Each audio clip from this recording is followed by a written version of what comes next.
Your book is fascinating, Black Ops, and as well as Annie Jacobson's book where she mentions you, Surprise, Kill, Vanish, where she talks about some of the wilder aspects of the CIA. I think it's called rendition teams, where they have to go in and kidnap people or basically do kind of like the dirty work. That's correct. The hands-on work.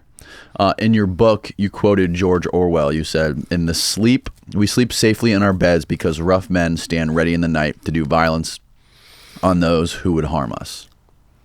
What does that quote mean to you? Well, it means that people need to realize the risks that our warriors take. And I'm not just talking about the agency. I'm talking about our special military guys. I'm talking about our DIA counterparts, DEA counterparts. The risks that some of our men and women take to keep us sleeping nice at night, most people they cannot grasp that. The vision of the agency is primarily Hollywood. And so everybody associates it with Jason Bourne, maniacal assassin with 17 personalities doing something that Congress doesn't know about. That's all BS. The drug dealing CIA and, the honey traps, none of that is true. So that's the difference. I mean, I started out as a paramilitary officer. I'm a former Air Force pararescueman, which is part of our Special Operations Forces. And became a legitimate case officer and had legitimate case officer jobs and ranks, but I was more on the go out and do it, even though I was a senior guy. So you weren't a political guy.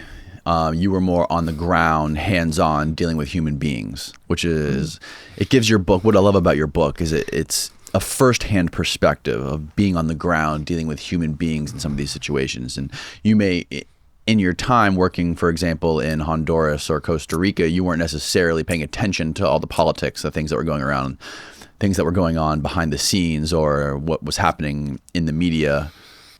How do you think about your career now? Like now, how old are you now? I'm 72. So when you reflect on your childhood and your career, your upbringing, all the different things that you've done, all the countries you've been on, all the countries you've been to, when you think about it, how do you reflect? What do you think about the CIA now that you've been through everything and that you're able to like sit back and look at the big picture? Well, first of all, I've lived a charmed life. For a young kid like myself that came to this country as an immigrant and to end up working as a senior officer in the CIA, that was a dream come true. I wouldn't change anything in my life, and I don't regret anything that I did in my life, especially professionally. The agency still, look, again, it's an organization made of human beings, and we do have black sheeps here and there, just like the FBI does, people that reveal secrets, whatever it is.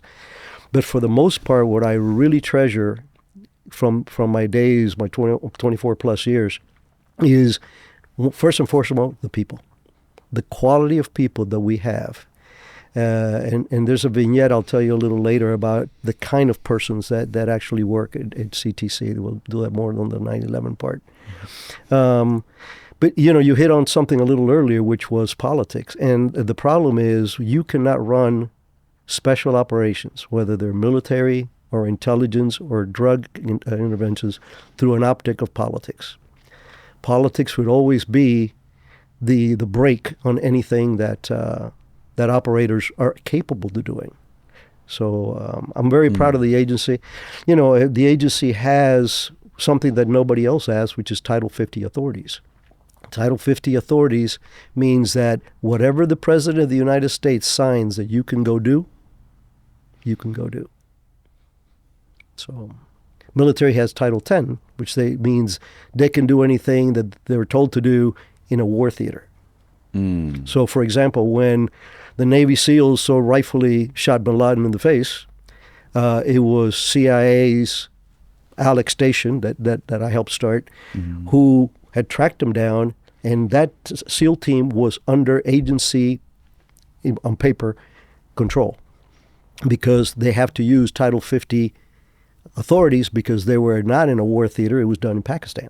So now, obviously, we're going to go deep into that on this podcast, but on that specific mission where the team went in there to kill bin Laden, there was a lot of red tape they had to maneuver around to make that happen, because of the bureaucracy and because of the laws that were in place.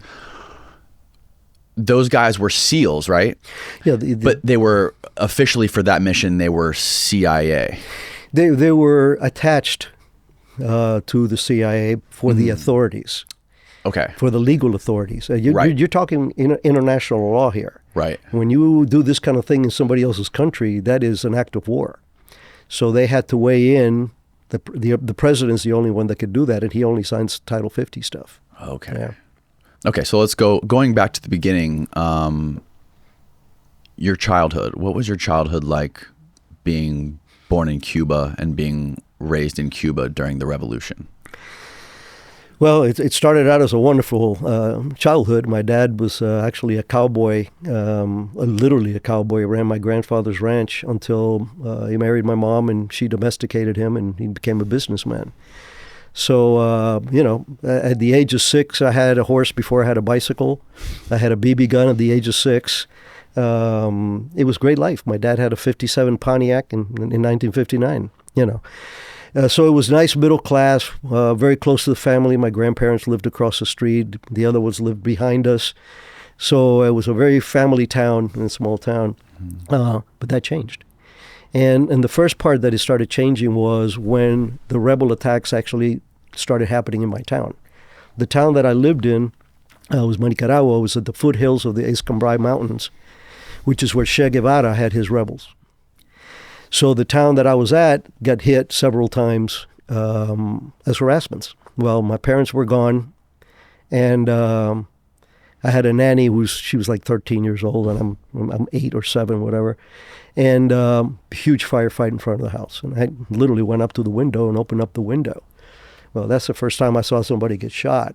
And then what I didn't notice is on the other side of the parapet was a guerrilla fighter with an automatic rifle. And he pops up right in front of my face, starts shooting that way. All the spent rounds are hitting the jealousy window in front of me. That's kind of a wake-up call for a 7-year-old, And then what continued was how quickly communism eviscerated the freedom that the Cuban people were enjoying. I'm not saying that Batista was great. I'm not saying that changes did not need to be made. But for me, communism will never be the solution. You figure when they confiscated my dad's business 6 months after Castro took over, roughly, and he decided we were going to leave the country. We moved to Havana, and when first time that we drove to Havana to stay there, the first thing I saw was 3 guys hanging from trees with signs around their neck that said counter-revolutionaries. That was politics 6 months after he took over. So a lot of it is glossed with Che Guevara photos and this the idyllic revolutionary. They murdered more people than second only to the Nazis, I guess. How old were you when you saw this? I was probably around 9 when I saw the guys hanging from the trees. Because I was 10. Because 9. Because a year later is that I was able to leave, and I turned 11 in the orphanage. So I left when I was 10. And how long did you stay in Cuba during that time before you escaped on the freedom flights? I left in 1962, April of 1962, and actually it was part of the freedom flights, but my parents couldn't get out because my parents owned property that people were still fighting over as part of the attrition process. When you say that you're leaving the country, everything is confiscated. So they wouldn't let my parents go. And there was a Catholic church program called Pedro Pan. And that brought out thousands of Cuban kids whose parents could not come out. So that's how I came out in 1962, by myself, to an orphanage in Pueblo, Colorado. And then how long did it take before you went back down to Miami? 9 months. My parents got out about 8 months later, and it took a little bit of time to get me back down there.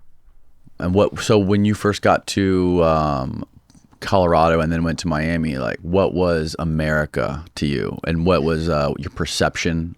How different was it from how you perceived it would be? Well, at that age, perception of a country that's outside of yours is almost non-existent, even though my dad had educated me about everything really early on. Mm-hmm. But you got to understand that the first part of it is in shock. Even though I was raised to be the little man, be stoic, be this, be that. Men don't do this, men don't do that. So I had a little bit more backbone than the average 10-year-old. But you're still on a flight to a country that you've never been, no matter what great stories you've heard. You don't know what to expect. And then, of course, I go from landing in Miami, and 2 weeks later, I'm in an orphanage in Pueblo, Colorado, and an orphanage is an orphanage is an orphanage. We had 3 or 4 different ethnicities and languages there, and a lot of pissed off kids because nobody likes being an orphan. So it was rough. Discipline had to be rough because there was a lot of violence. But I coped with it fairly well. When my parents came out and I went back down to Miami, we were living, sub-poverty. I mean, my dad didn't have a dime to his name. Everything he had lost back in the country. My aunt and my 2 cousins had also left. So it was 6 of us living in a 1-bedroom, roach-infested, it's efficiency apartment in a real seedy area in Miami at the time. That's how we started here. But you know what? My dad started mowing lawns, started unloading trucks. He had learned carpentry as a kid, and he was an artisan actually. And that's where he gravitated. He bought some tools for this lawnmower money and all that. And 2 or 3 years later, he bought his first house. So it was very different than my original life, and it was rougher than the average lives. But we became part of the American dream very quickly, and I give my dad a lot of credit for that because we had been in this country maybe a year and a half, and the dream of a lot of the Cuban families that were leaving is that someday they'd be able to go back to Cuba.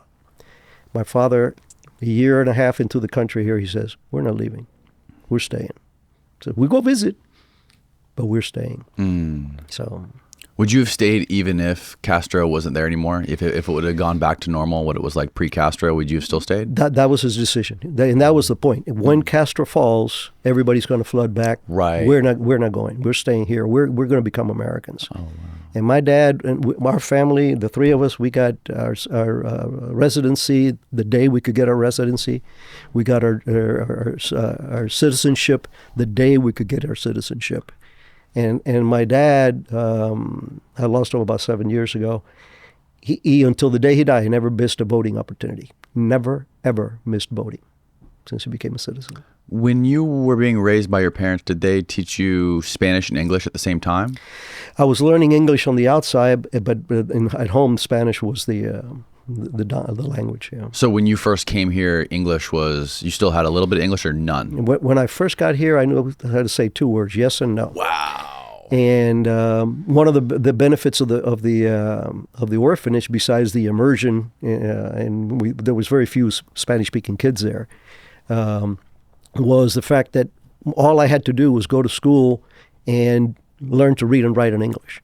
Everything was spot run, spot run, little books from the 50s that we had to memorize. So by the time that I came down to Miami, I was help my family, ask for directions or make an appointment or something like that.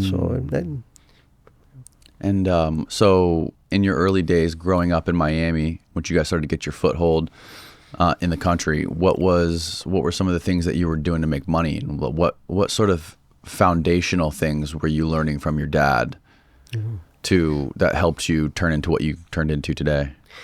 Well, my dad was big about responsibility and consequences. So, in the summers, I worked every summer. I mean, even when I was 13 years old, I would go with him to his work when he was now doing boats, and he got into the boat refurbishing business. And, pick up trash, dust the things off, vacuum thing. I mean, I was always working. But it was also bonding with my dad because we're doing stuff together for months at a time. So, it's... the ethos was there, the work ethic was there, but what I think that I can give my dad the most credit for, besides being the best parent I could have had, was the fact that he inculcated to us the responsibility to look for freedom and provide freedom for your family in whichever capacity that is. You know, doctor, lawyer, Indian chief, I don't care. If you're donating from your time to a cause that makes life better for other people. So that was the mantra from my dad. And that's what he loved about the United States, because I was the very public ethos of the United States. So one of your first jobs was working as a paramedic, is that right? No, I actually went to the military first. Oh, you went to the military first? Yeah, that's correct. Yeah, I worked, a bunch of, manual labor jobs. For the summer before my my senior year, I loaded and unloaded trucks, and the factory my dad was foreman of, and I was the only teenager there. Everybody else were adults. And you're loading trucks in July in Florida was a lot of fun. Oh yeah. But I went into for my senior year, I got a job at a clothing store, which helped me a lot because I learned a lot about dressing up and that kind of stuff. And then when I started junior college, there was a couple of things that happened that kind of triggered my guilt. I said, I have a debt of honor to this country. And that's why I first started with Air Force Pararescue, which was my first real job. And how did you decide you were going to get into Air Force Pararescue? Did you know somebody? Did you have a friend? I know like throughout school and stuff, you kind of had a rough, you got into martial arts very early. You got into a lot of scraps with a lot of people on the streets in Miami. What, did that have anything to do with you wanting to get into the military? I think it was, look, I believe that God puts people in their path to do what they're supposed to do. And if they're willing to pay the price of admission, they'll always have a good life. And God will groom you and, work your mettle. So from my childhood, he started forging my blade. That's my retrospective now that I can look back. So yeah, when I was in high school, I was a B student with D for behavior, because I was always getting in fights. And it was the times too. I mean, you had the white kids and the Hispanic kids and the black kids all going in the same schools, and there was a lot of friction there. It's part of the growing pains of any democracy. Yeah. But so I hung up what you would call the rough crowd, not necessarily all bad crowd, just rough. Half of the guys were cops, the other became thieves, and I became a spy. But so the military was I've always read a lot. And for me, but I didn't know anything about the military. I didn't know anything. I didn't know the difference between Army, Navy, Air Force before you could Google things, right? Mm-hmm. And again, the Prado luck. I was in an oceanography class, and there was a guy that sat next to me. We became friends, Glenn Richardson, and he had been a PJ, and he was now in the reserves with Pararescue. And there was a pivotal a moment for me at the college, which coincided with me meeting Glenn. This is 1971-ish, and the hippies was a big deal, the anti-war protesters. So the hippies at Miami-Dade Junior College announced that tomorrow we're going to take down the flag and we're going to burn it. Come join us. I went, that ain't going to happen. I didn't have any friends in college yet. So I called my homies from high school, had 4 of them come over, and let's just say that when they tried to lower that flag, they didn't get very far. There was like 30 of them, and there was 4 or 5 of us, but they were running and we were hitting. So it was. But here's the moral of the story, though. When I finished that, I looked up, and it's tattooed in my brain. I could see that American flag flying in a blue sky, and it was the first time in my whole life that I was proud of doing violence. Wow. And I say 4 months later, I was in Pararescue, or in the pipeline to become a pararescueman. Wow, that's heavy, man. So when you first got into Pararescue, what was that like? Well, like you said, I got into the martial arts real early, and I was fit, and I lifted weights, right. and that's so. You're doing Taekwondo? I started out with karate. Okay. I eventually did Taekwondo also, and Brazilian Jiu-Jitsu. I've dabbled around because of my travels. Mm-hmm. But the main thing with Pararescue is I thought I was a tough guy going in there, and realized that I wasn't that tough. It was brutal. You were a swimmer first, right? Yeah, well, I mean, the Pararescue, the job of Pararescue is to bring back from denied areas down pilots or special operations units that are stuck out there. So the first thing that we have to be is really, really good medics, because people, when they're in that shape, they're usually screwed up. Right. But in order to do the task, I mean, at the end of pararescue, you're an EMT2 level, just like you have in the fire departments. But you have to be mountain climbing qualified, scuba qualified, airborne qualified, guns, and everything else. So it's the physical training, the pipeline for all special operations forces, whether it's Green Berets, SEALs, Air Force Special Operations groups like Pararescue and Combat Controllers, Marine Recon. The attrition rate is all the same, 80%. Out of every 100 guy that tries, 80 fail. Wow. So, like I said, I thought I was a tough kid until I was puking for the first 3 days, and then I got the hang of it. But And how long did you do that for? I did 2 years active, and then the rest was reserves. I did about 6 years. I did 8 years total, and it was during my when I went fully into the reserves, because again after Vietnam, everything was being shrunken down. The military was decimated. They were asking people to leave. More than anything else, the agency was firing all kinds of people.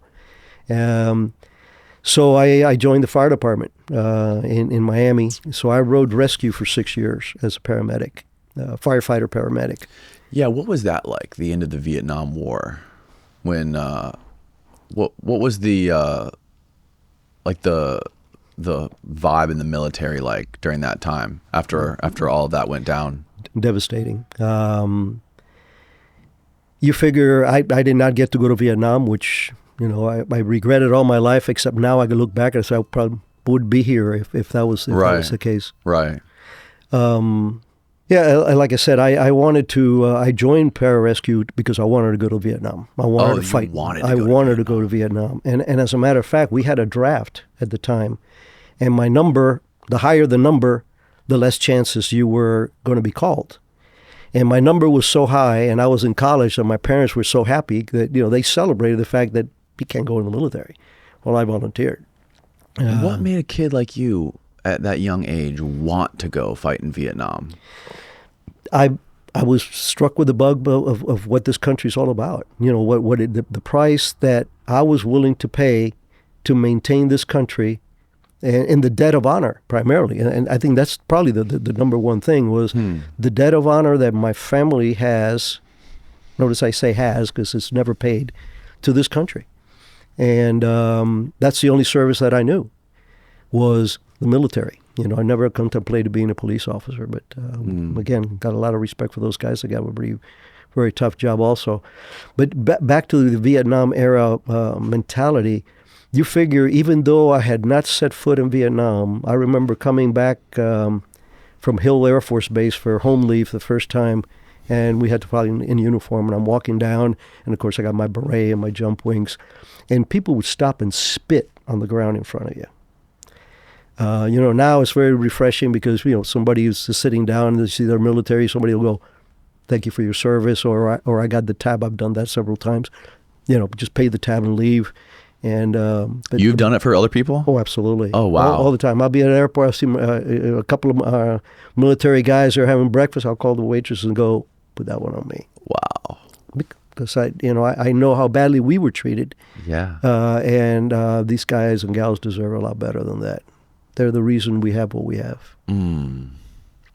Yeah, the country really was in an uproar after the Vietnam War. And you were still in Pararescue when that all happened. Yeah, I went into Pararescue December of 71, late 71, and I got my beret, I think it was early 73, which Vietnam was obviously pretty much shutting down. And I still had some post beret training that I had to do and all this stuff, advanced mountain climbing and advanced parachuting and all this crap. And but that's when Vietnam was officially shutting down. So there was no chance. Did you at that age? You said you were very well read at that age. You spent a lot of time reading. Was it about like history? Did you read a lot about the history of the United States? Did you read a lot about like the history of like the 50s and 60s with the CIA and Kennedy and all that stuff? Were you familiar with all that? First of all, I was infatuated with the OSS, which was the predecessor for the agency during World War II. That was my main reading. I mean, Okay. I had, growing up, I had three American heroes. One was Teddy Roosevelt, Wyatt Earp, and Wild Bill Donovan. Wild Bill Donovan's the guy that started the OSS. So any book that had to do with the resistance, French resistance, all these guys doing all this stuff, I read a lot of those.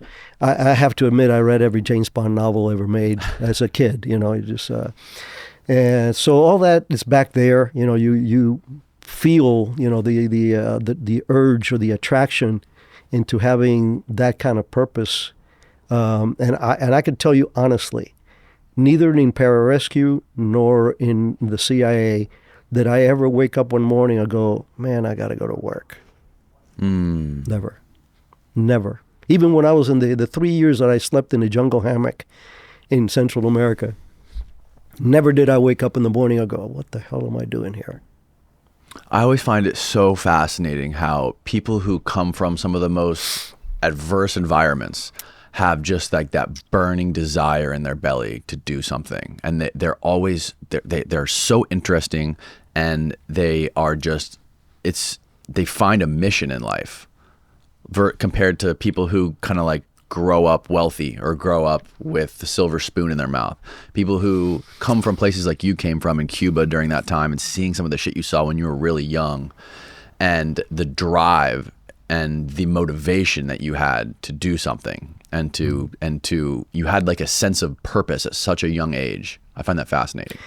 Yeah, and I'm very proud of that. I'm very proud of the fact that all three of my kids turned out exactly the same. Both my sons are military, and my daughter's even worse. She was a school principal.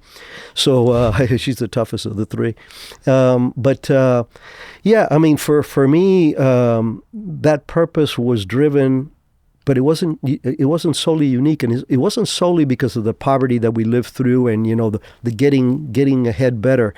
For me, it was having seen what Cuba was, seeing what Cuba became so quickly, and then coming to a country where everything was right compared to the rest of the world. So falling in love with the United States was a very easy thing.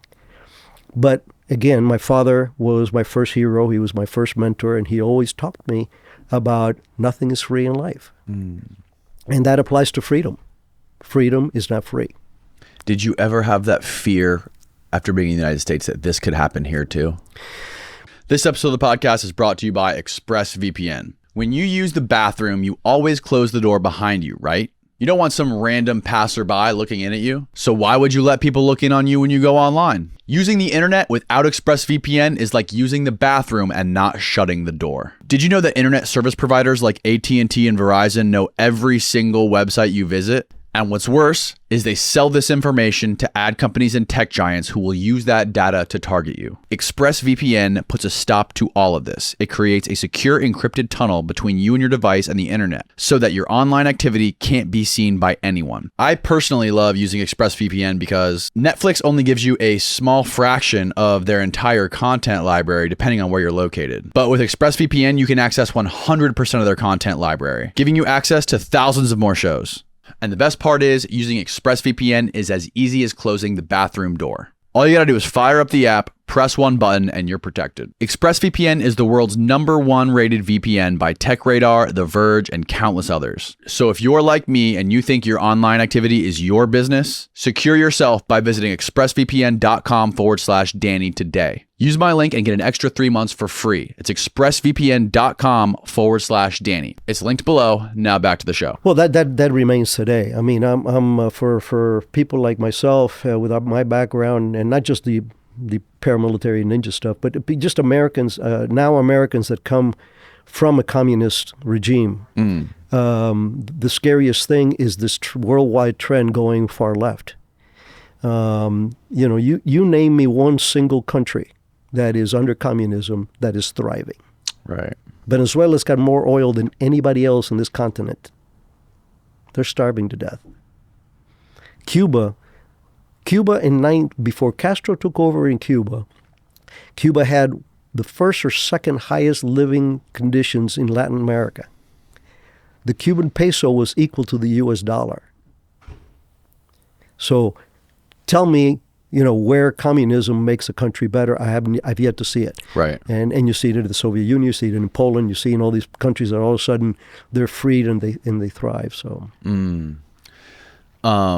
Yeah, even like Cuba today. When's the last time you went to Cuba? I've never gone back. I can't. Are you kidding? Right. I'd be in jail probably the minute I got out of the airport. Really? Of course. You don't have any desire to just like walk those streets one more time? Absolutely. It's one of my dreams. My wife is also Cuban born. She went through a lot of stuff herself.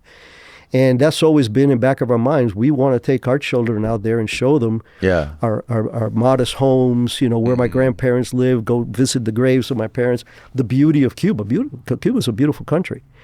But first of all, my dad did not subscribe to the idea of putting any money in these guys' pocket, right, in the Cuba.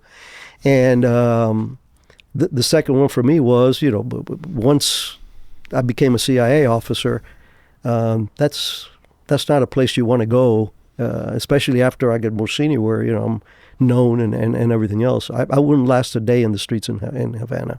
Really? Oh, they'd put an ounce of coke in my car or in my suitcase and put me in jail for 20 years. Imagine the headlines: Cuban-born CIA spy caught smuggling dope into Havana. They would have a field day. Wow. And the government could throw all the lawyers at me that I would still do 10 years there before it goes out. So the answer is no. Why can't we be friends with Cuba? Why can't we figure out a way to make it work? I've never understood that. Well, I think you got to look at it from the other side. What is it that Cuba does not want to be friendly with the United States? Is that it though? They're the ones? Of course. Well, look, because Obama opened it up, right? Well, Obama opened it up. I mean, we're talking current history. I'm talking about the roots of this whole thing. Right. When Castro came into Cuba with a false pretense of he being the savior. We're going to have better democracy. We're going to have better this. We have better that. He never admitted during the early days that he was a communist. Shortly thereafter, a couple of years later, he actually physically, signed treaties with the Soviet Union. So that became a pariah state 90 miles away from our country. So we're natural enemies. It's like asking why do Palestinians cannot get away, along with Israelis? Mm-hmm. Because both sides have suffered incredible atrocities, and it's personal. Mm-hmm. So in the sense of the United States, we have a duty to protect not only the world, but definitely our hemisphere, which we're not doing. That's a pet peeve. We're not paying attention at all what's going on in Latin America. But for us to continue, I would love to open up some kind of dialogue with Cuba. Yeah. But there's certain things they have to do. And one of them is to have free elections. Cuba has had the same leadership for 62 years. Castro went to the other Castro. After Castro retired, he still runs the show through the present president, right? Which runs every 4 years without opposition and with a guaranteed, job that he's going to win. The other is you have to understand that there is a price for crime that you have to pay. The people don't understand the thousands of people that regime has killed. I'll give you an example. Che Guevara. I've been in Europe many times. I'll see kids walking around with the Che Guevara shirt. Yeah. Oh yeah. I want to knock them out because really? What the people don't understand, he was that glorified, the romantic, guerrilla that was out there. That was the shining light for freedom. You know what he used to do? A lot of bad things. He would take political prisoners, bring them out to the courtyard so the rest of the prisoners could see. He would put 3 of them on poles, and he would walk up with a revolver and go click, boom, boom, or click. You never knew. Just like roulette. Just like Russian roulette. And he did that weekly. When you look at the thousands and thousands of Cubans who have perished trying to leave that island at the bottom of the ocean here in the Gulf, those are all criminal acts and the oppression. Like I said, 6-7 months into the revolution, there were people hanging from trees. because in school, the first thing after he took over, when I was in school still, they would tell you, if your parents say anything bad about Castro or the revolution, it is your duty to report it. And there's kids that did. Just like China and just like North Korea. Exactly. I mean, there's police state. Yeah, a complete state. Well, for people who aren't familiar with Che Guevara, can you give me some sort of context around who he was and where he came from? Yeah, Che Guevara. You were talking about a moneyed kid. His father was a doctor. He was Argentine, and he had real leftist ideas even in there because again he was upper class, but he was living. It's nice. It's easy to be a communist when you're going home and having champagne and lobster. Okay, right. I have no. I mean, if people want to leave the United States to go to Cuba because they like communism, hey, go for it. But so he came. He joined revolutionary groups. He got radicalized as he was, and he ended up hooking up with Castro. Even though he was Argentine, he became a very key figure in the Castro regime. Now, Castro had a reputation and a penchant for getting rid of competition. The first real hero of the Cuban Revolution was a guy named Camilo. And can't remember his last name, but Camilo was a god. People loved him because he was charismatic. He had fought. Castro didn't fight. Mm-hmm. These guys, he had fought. This guy was, when he started getting too popular, he went up on an airplane to go somewhere, and the plane blew up. Rumor has it that's why he sent Che to Bolivia, because he was getting too popular in Cuba. And he said, we got this here. Why don't you go help us foment these problems in other places? That's when he went to Bolivia. Oh, wow. And that's where we got him. How long ago? What year did we get him? You have friends that were part of that force that got him, right? Yeah, I can't remember the year, but Che was in Bolivia. I guess it was the early 70s. Probably late 60s or something like that. But anyway, he was in Bolivia trying to run an insurgency, and he's doing a real shitty job of it. Mm-hmm. I mean, he was stealing food to survive, kind of thing. And the agency, the CIA, the Bolivian government asked for help trying to counter, this new, threat in the country. Right. And they send out a team, like we always do, to help them work better. We give them communications, we give them intel, we teach them what to do, whatever it was. And there's one particular individual which I am very honored of having known and continuing in touch with him is Felix Rodriguez. Felix Rodriguez was a Bay of Pig, a veteran. Yep. Came to the United States, joined Green Berets, got out, did Vietnam, came out, went to work for the agency. But during the time that he was deployed down there in Bolivia, he is the one that is credited for helping the Bolivians track him down and hunt him down. So the only reason I'm familiar with Felix Rodriguez is that we spoke on the phone about, I saw that documentary, The Last Narc, about Kiki Camarena. Oh, yeah. And there, he was, for people that don't know who Kiki, I doubt there's many people who don't know who Kiki was, but he was, and correct me if I mess any of this up, but he was a DEA agent stationed in Guadalajara, I believe, fighting the cartels in the 80s. Yeah. And he was murdered by one of the cartels, and apparently there was a CIA officer in the room he was being tortured in who was talking to him, and part of his murder. There's multiple sources, whether it be DEA agents or other cartel members, who said there was a CIA guy in there. And according to The Last Narc, Felix Rodriguez was the CIA officer that was in there. I've heard those rumors, but they don't add up. Mm-hmm. We did not get into the counter-narcotics side of the business until way in the 80s. Mm-hmm. The CNC, which was the first counter-narcotics center, wasn't created until the early 80s. So the fact that there was a CIA person there, I would like to see the proof, because I have never, and internally, I have never heard anybody say, yeah, we had somebody there. Do you think the CIA is at all working with or using the cartels in Mexico, or has been for the last few decades? We're prohibited from doing that. Really? Yeah, literally by statute. You know, we can infiltrate them by recruiting people or something like that, but cutting deals with narcos or cutting deals with terrorists, that's a bad business, because sooner or later you're going to be compromised. So, no, I mean, you know, the CIA or the U.S. government was not selling cocaine from Mexico in Los Angeles to undermine the minorities. That's the reason, again, that I wrote the book. Because when you hang out for 25 years and you rub shoulders with the kind of people that I rub shoulders with, and when you walk in the shadow of the giants that I saw in Pararescue and the ones that I saw in the CIA, you understand the morality of again, I'm not saying that we had James, we've had people that are traitors that deserve to be shot, as far as I'm concerned, not just put in jail.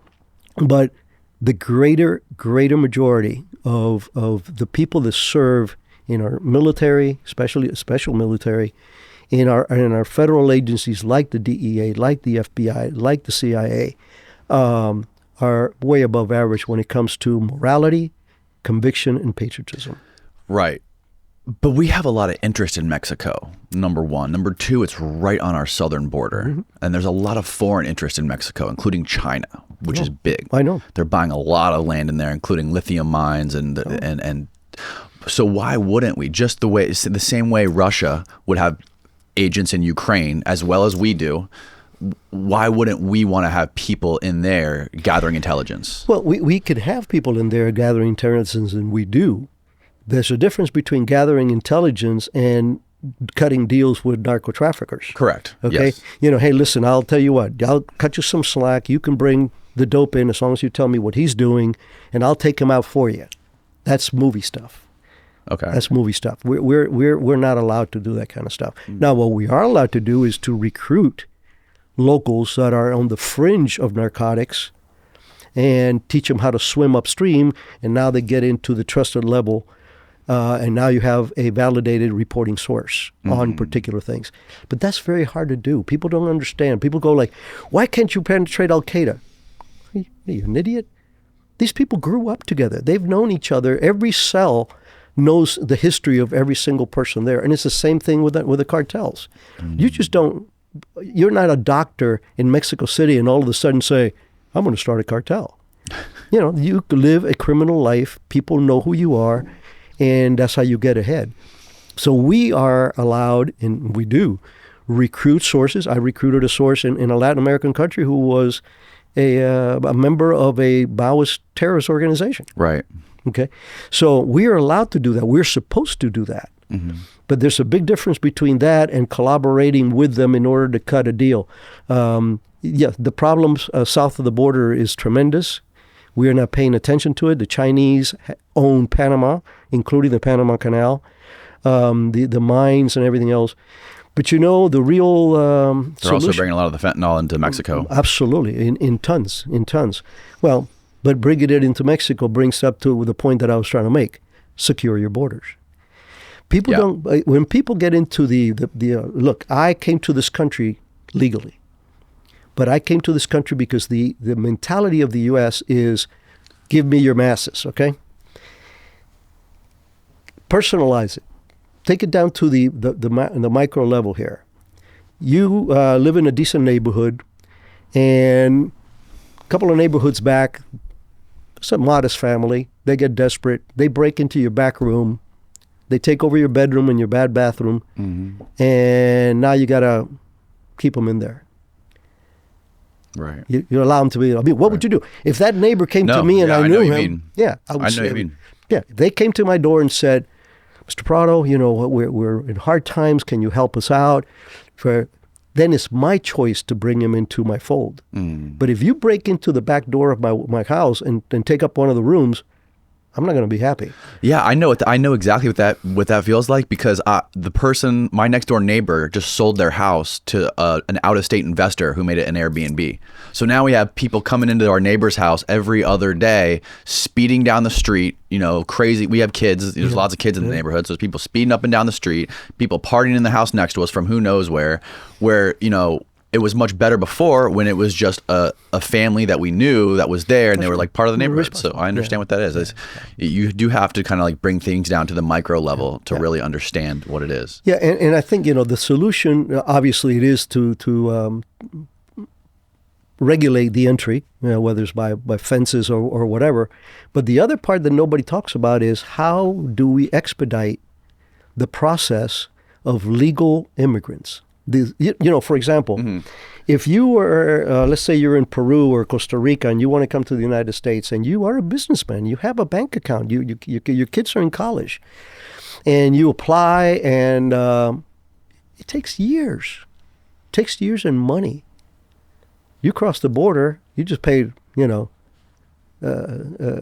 coyote to bring you across the border, and now you're in the United States, and that makes you legal.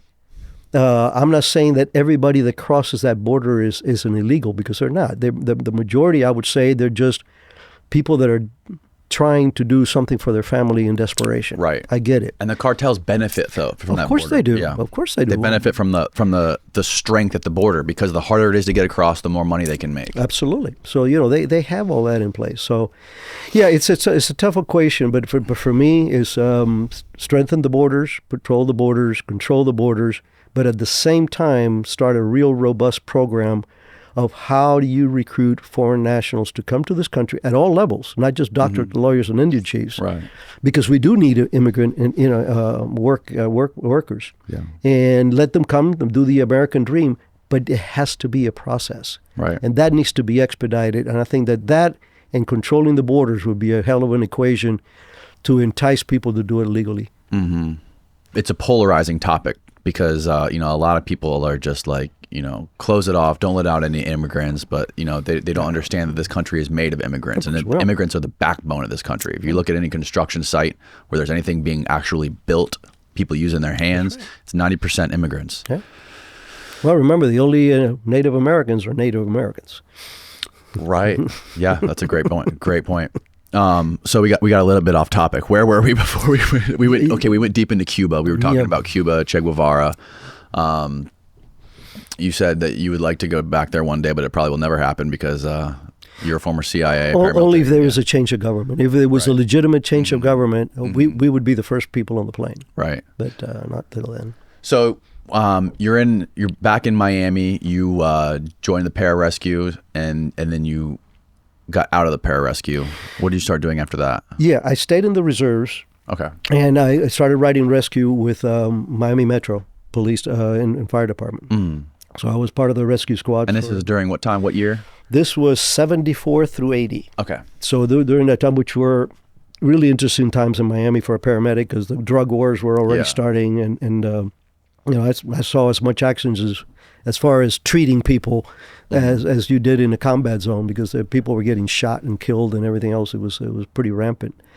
But what happened was around 1980, I approached the agency. And I wrote to the agency. I had done it once before, and they had said, we're not hiring. And it's like in 74 when I was, looking for, because again, now I have all this training, and I have no war. Mm. I have no way. Yeah, okay, I am a pararescueman, but I'm still not earning or paying my debt of honor. I'm in case of emergency, break glass. I don't know. I want to be, the instrument that's already out of the glass. Mm-hmm. So I applied for the agency again in 1980. And again, I told you earlier that I believe that God's got a plan for us. And as my luck would have it, they hired me on contract because they needed a paramilitary medic to go on special operations or in special training scenarios. So I didn't leave the fire department. I would go take 2 weeks leave and go work at the agency, working as a paramilitary guy with our special activities division, which was this Special Activities Center now, but back then it was Special Activities Division, which is the paramilitary, the special forces, for lack of a better word, of the CIA. And when Reagan took over, two things happened right away. The first one was, as soon as he was sworn in, they released our hostages in Iran the next day because they knew what was coming.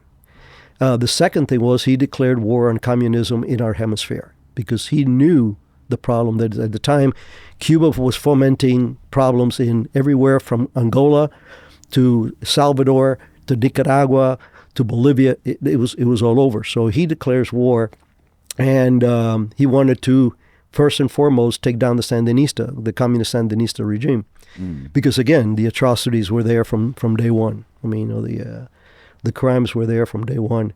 And so the agency did not have at the time a single native Spanish-looking guy that had that kind of military background. So they're all scrambling. What was the name of that Pararescue guy? Remember, the Cuban kid from Miami? Yeah. And that's how I got hired in full-time into the agency in 1990. In 1990? In 1980. Oh, 1980. 1980, 81, yeah. Wow. So that's when you got sent down to Central America. That is correct. And you were how old? I was about 30.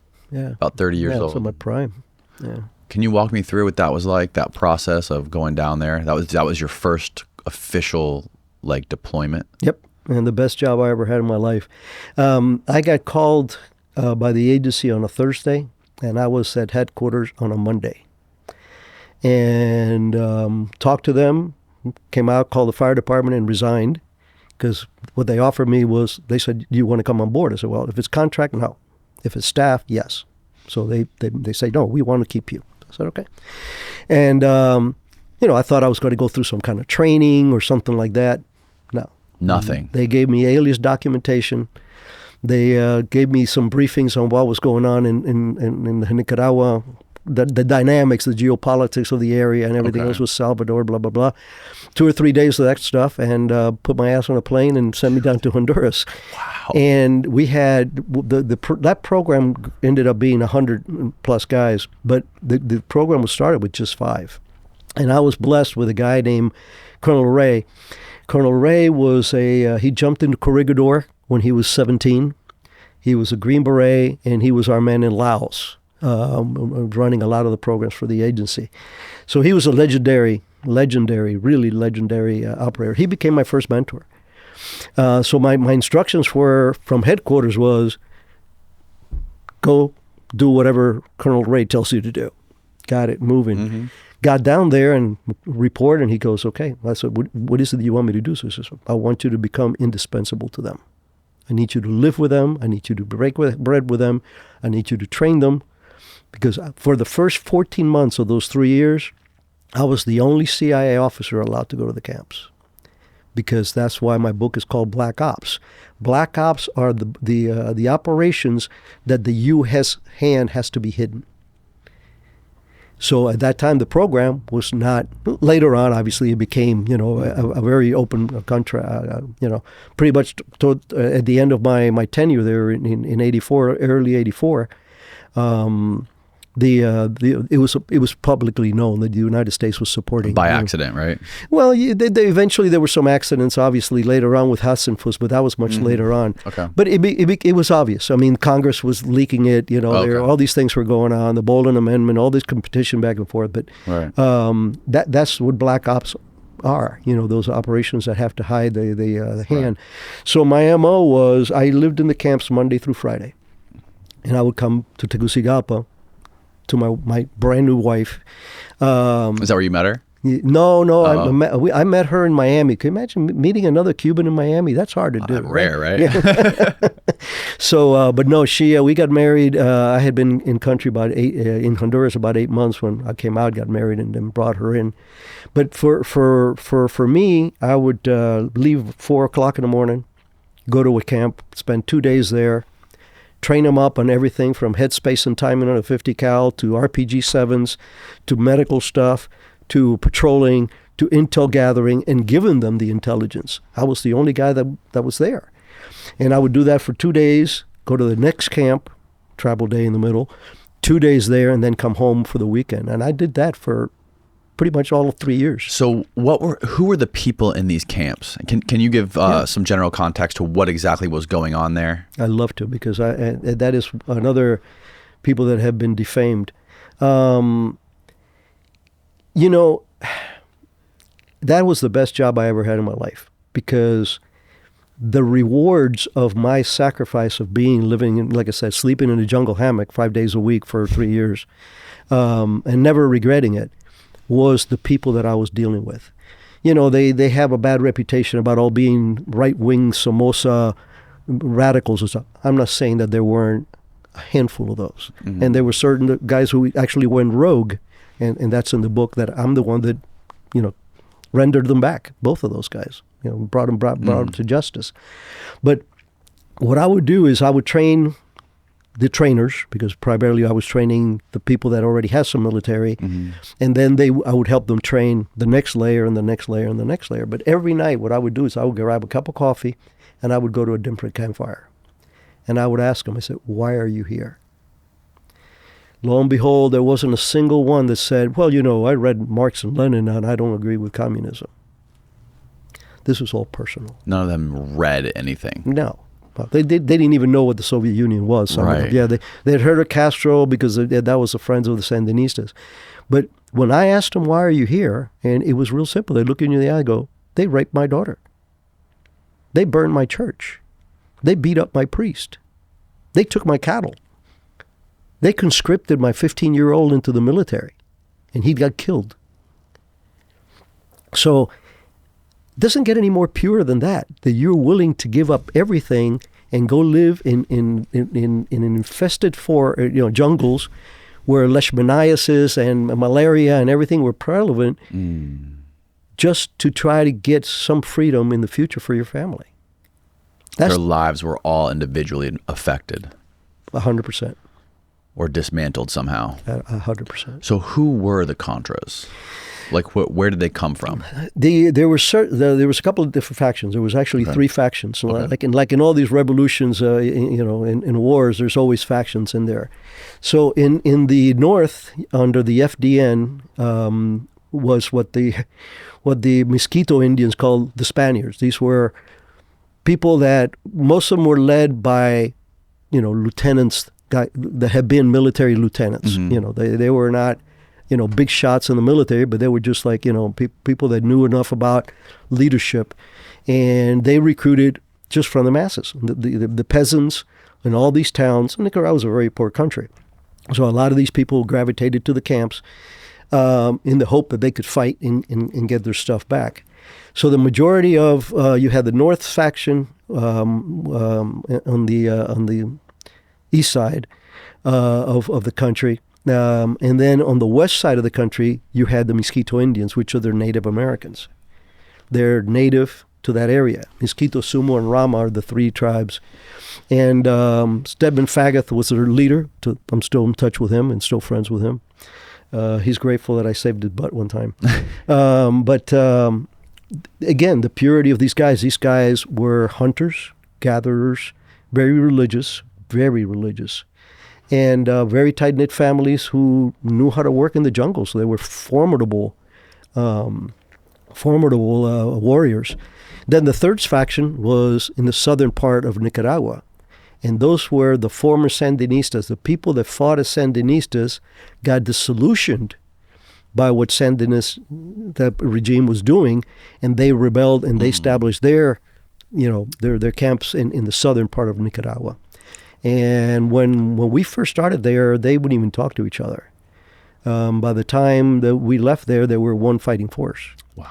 And at one point that everybody focuses on the Iran-Contra scandal, and it's politics, okay? But let's look at the facts. Mm-hmm. That was the first black operation program after Vietnam that was successful. We forced the Sandinistas to the negotiating table. Mm. We forced them to have elections, and they lost by vote, not by guns. But without the pressures, they went to the table because they were losing. They knew they were going to be taken off power. So they figured, hey, let's cut a deal, cut the heat off. It didn't work. Obviously, it's reverted back to that with the Ortegas because of all the money they stole. But that was a project that revitalized the agency and revitalized covert operations. Now, what was the genesis of the Sandinistas and their ideology? The Sandinistas, Nicaragua had a real alpha hotel for a leader. His name was Somoza. And he was just a brutal dictator. And most importantly, he was a thief. And one of the tipping points was, I think it was in 1972, that they had a massive earthquake. And millions and millions and millions of dollars were pumped into Nicaragua. He kept most of it. There was a famous baseball player, Roberto Clemente, who was Puerto Rican, who started bringing in food, and he would be coming on the flights, and his plane crashed. And he got killed at the prime of his life, trying to help the people survive after the earthquake. And the fact that Somoza so blatantly stole the greater, it never bated down. The part that was destroyed were never rebuilt. I've been to Managua. Everything is new on one side, but the old side of town, everything is ruins. So they had a legitimate gripe against a very, very brutal and corrupt leader or president, whatever the hell you want to call him, dictator. Right. The Sandinistas, however, came in with a different facade that the Cubans did. Cuba's revolution under Castro was a fig leaf hiding communism. Right. Well, the Sandinistas couldn't do that because they were being supported directly by the Cubans. The Cubans were there. The Cubans were training them. The Cubans were supplying them. So they were known. People knew that they were a communist regime from day one. It wasn't a surprise like it was to most Cuban people. Mm-hmm. So it was, again, an extension of Cuba. It was an extension of the Soviet Union. Through Cuba. Through Cuba. Right. And by de facto also Salvador, because things were being funneled. There was a port, which I ended up blowing up, in Puerto Cabezas. I like how you just casually throw in there. I ended up blowing it up. Yeah. we blew the place up. So anyway, that's where all the military logistics from Nicaragua, from Cuba, from the Soviet Union via Cuba, came into Nicaragua. Right? So then they would export some of that to Salvador for the guerrillas that were in Salvador.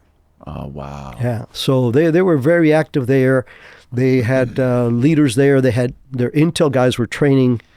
Once the Sandinistas took over, the Cubans military and the Cuban intel services there were in mass. So this is all part of the Cold War. It's proxy wars Absolutely. between the United States and Soviet Union. Exactly. Okay, so you're down there. You're going to camps. You're sleeping in a jungle hammock, a hammock 5 nights a week, and your wife moves there with you. And so you're training these guys, teaching them how to use RPGs, teaching them how to gather intelligence. What is your, other than your day-to-day kind of training these guys, at what point do you guys start sort of going in and gaining territory and gaining ground on these Sandinistas? Very, very early. Obviously not me going across the border, although I did get caught across the border in a couple of firefights just by happenstance. And there's no border there that's marked that says you're now entering Honduras. I mean, it's all jungle and rivers, but we started infiltrating them, doing ambushes and raids. They would, venture in with enough supplies for maybe a week or two, hit a town, just like that's revolutionary, 101. That's what you do. It's you fight the enemy with a hit and run kind of tactic. And that started moving and started getting, momentum in denying the Sandinistas more and more territory near the border, which allowed the camps to be a little safer. And I'm talking about months down the road. I mean, at the beginning, you had a Sandinista camp 200 yards on that side of the border, and you had a Contra camp 200 yards on the side of this one. Wow. So there were several scrimmages there that would happen pretty spontaneously. But we started pushing them down, and they started gaining territory. Not so much putting up a flag and saying we're declaring liberty here. No, it was denying the Sandinistas power into that area, which played into the peasants because that's what they wanted. Now they wanted to join something that was getting them. They just got them this. They got this little bit of peace for the family. The Sandinistas cannot come readily into my village, rape, pillage, and plunder, right? Because there are going to be some consequences. So that was the goal from at the beginning, which of course is what every insurgency does. You try to undermine what's going on. So that's when the special programs, again, Black Ops, started kicking in. The headquarters came in with a mandate saying, look, you guys are doing a great job with harassing and ambushing these guys, but we need a left hook. We need something that lets them know that this is not not only them, but the world, to know that this isn't just a ragtag bunch of peasants uprising kind of thing. So that's when I came up with a plan for blowing up Puerto Cabezas. The plan to do the damage to Puerto Cabezas wasn't my idea. How we did it was. So the headquarters came in and said, look, we got to come up with something that is going to really knock them on their ass. Something that's going to get their attention, that they're going to go, oh, this is for real. The world to focus on this, not just the Sandinistas. So I had met some mosquito divers. When I was there, I was in military uniform. I was there as a Honduran major. And I had my scuba badge on my hat. And one of the mosquitoes came up and said, are you a diver? I go, yeah, I'm a military diver. He says, I'm a diver. I said, oh yeah? What do you do? He says, I'm a lobster diver. So he introduced me to 6 or 8 of his guys that were now Contras that had been lobster divers. So I came up with the ideas, is I can militarily train these guys, and we go in there and blow Puerto Cabezas pier up. And we did. Very successfully. So what was the purpose of this pier in Puerto Cabezas? Well, Puerto Cabezas was the belly button for all Soviet aid coming through Cuba. Okay. It's on the side of the Gulf, the Caribbean of the side. Caribbean side. So it was the main port. There was another one, Bluefields, but that was a lot further south. So Puerto Cabezas was the number one belly button for them to receive the military supplies and fuels and stuff coming in there. So negating them that and making them vulnerable, it was very impactful. It was very politically impactful. What were the supplies they were receiving? Like, was it everything from ammunition, weapons, fuel, food when needed, whatever they needed to provide to keep the regime money. And a lot of weapons, because again, they were infiltrating them further into Honduras and into El Salvador. What sort of numbers are you talking when we're talking about all of the Contras together, all of the 3 camps of the Contras and all the Sandinistas? Well, I can't tell you about the Sandinistas because obviously that's the standing army. So whatever 100,000, I don't know. Roughly, would you say? I have no. I don't remember what Okay. would be. I can do that justice. But the Contras were in the thousands. In the thousands, not necessarily tens of thousands, but it were in the thousands. I know we had at one time we put in 3,000 men and women across the border at one time. Started just moving in. It was one of the big offenses that we made from the north. So there were several thousand between the Mosquito, the Spaniards as they call them, and then the former Sandinista, which were, again, they definitely contributed to the fight. So when you went to go blow up the pier at Puerto Cabeza, can you walk me through what that was like? Did you guys go in the middle of the night with scuba gear and just strap C4 to pilings? Yeah, close enough. Yeah, I spent 3 weeks on a deserted island in the middle of outside of Puerto Lempiria, called the Viborillo Keys, and I started training these guys: compass swims, how to do buddy breathing, all this. I mean, they knew how to put out a set of tanks and go grab lobster. There's a big difference. Were they mainly free divers? No, they actually used the scuba tanks. Okay. They would have bags, and they would go down with scuba tanks, and because a lot more efficient, and they have real rough gear, but nonetheless, so they were divers. They were legitimately divers, but they were not military divers. They were not Manny Puig. Exactly. No, far from it. Not from our mutual friend Manny Puig. But things like compass swims. You can't just swim on the surface to an area, so be able to get a reading and keep it and get to your point, counting the distance and all the logistics, and then what we tasked. Our headquarters has a component called OTS, Office of Technical Services. they're the guys that blow up everything, bug everything. They're ops officers, mostly from the special military community, but who are very technical and scientific and bomb experts and all this kind of stuff. Okay. So they came up with a bomb that was 80 pounds of C4 in a tubular-shaped device that I swam back and forth for 2 days, getting the buoyancy on the right. The techs were there. Well, we got to float this because you have to be able to drag it behind you without it impeding your accuracy of getting into the target. So the way that this works is we went into we left Honduras with in a Honduran PT boat, and we had put the native boat on top of the PT boat. And I had my 4 divers, my boat captain and my 3 divers, and we had their weapons and the explosives. The bomb was there and everything else. We left and got into Nicaraguan waters at night. So we were in probably 10 o'clock at night or so. We could see Puerto Cabezas. Mm-hmm. So we timed it so we would be there under darkness. Then we put the panga on the water. The panga was the native boat with the guys in it, and now we took them a little further in until they were a couple of miles from the target, and that's when they deployed. And what we had to do here is, you have the 2 pylons on the one side that we were going to attack, and you tie this device from one end to the other, and you put it 2/3 of the distance of the depth. So okay. Yeah, 2/3 from the bottom of the actual depth. And what it does is it lifts the water is not compressible. So when the explosion happens, that it's like a tsunami going this way, and that's what tore up all the pipes and everything else in the pier. So the water is like shrapnel. Exactly. It's just like a solid mass being exploded. It becomes shrapnel. That's a very good way of putting it. And I will tell you, I had never seen satellite overviews until I got back from the mission, and Colonel Ray says, "Check out your work." And seeing that pier with a big ass hole in the middle, that was cool shit. Holy cow. I can't fucking... And in the pitch darkness, you guys are down there doing this. The guys were... what we gave them was they had some IR lights. Okay. And we, at the boat, we had night vision, very rudimentary, but we could pick up IR, so we could... All it was a red blob that to the naked eye you could never see it, but with these special glasses you could see the fact that they were there. So that's when the boat picked them up, and we came back into Nicaragua. Into Honduras.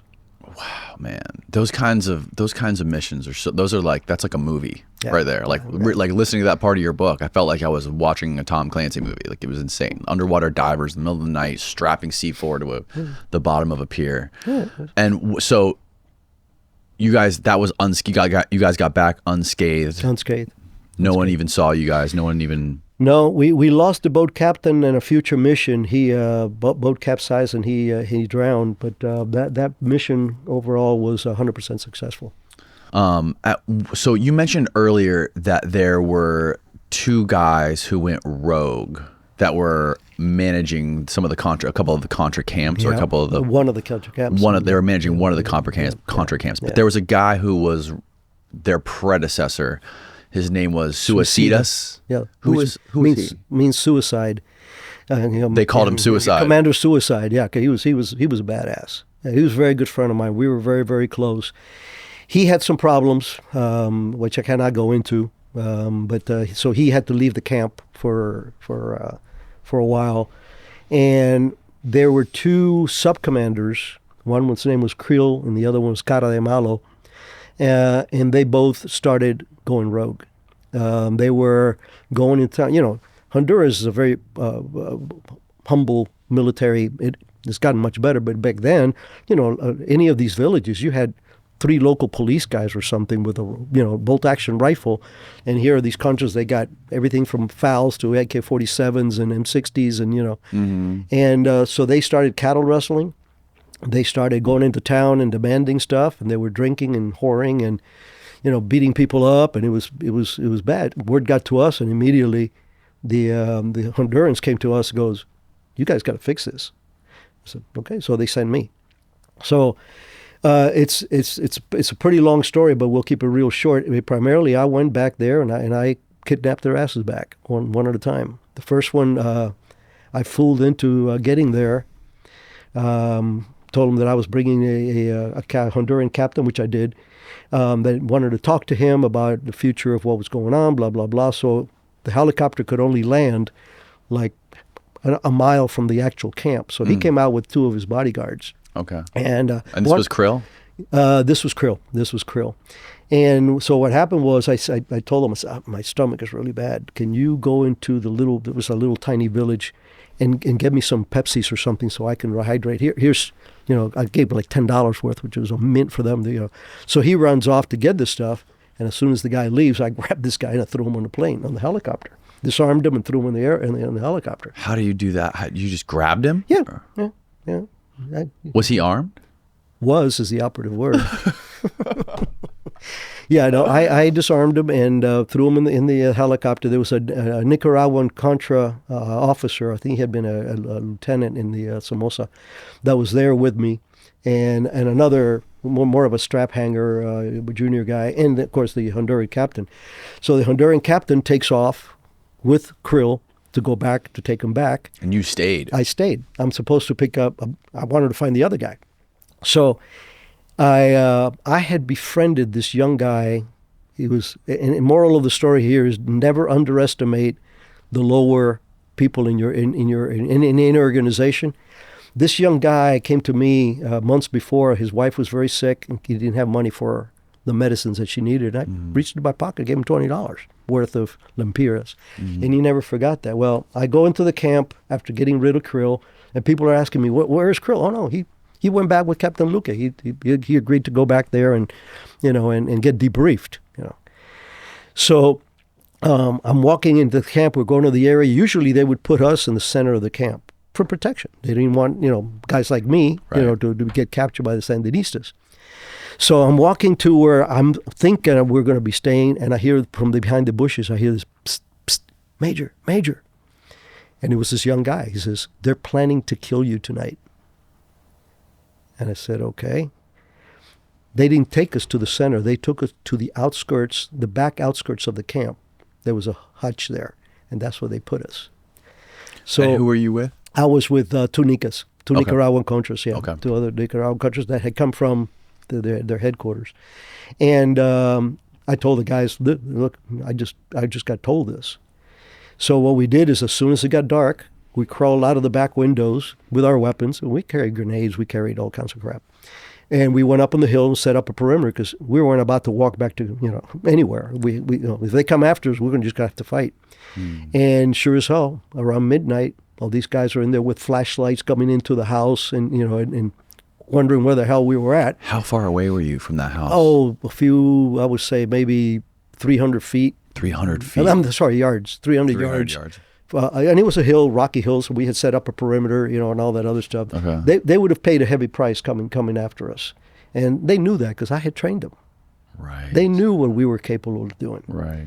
So that's amazing. That's incredible that they thought that they could pull something on you. They were rogue. I mean, they were desperately rogue because they had committed certain crimes that they definitely, and I'll get into that in a second.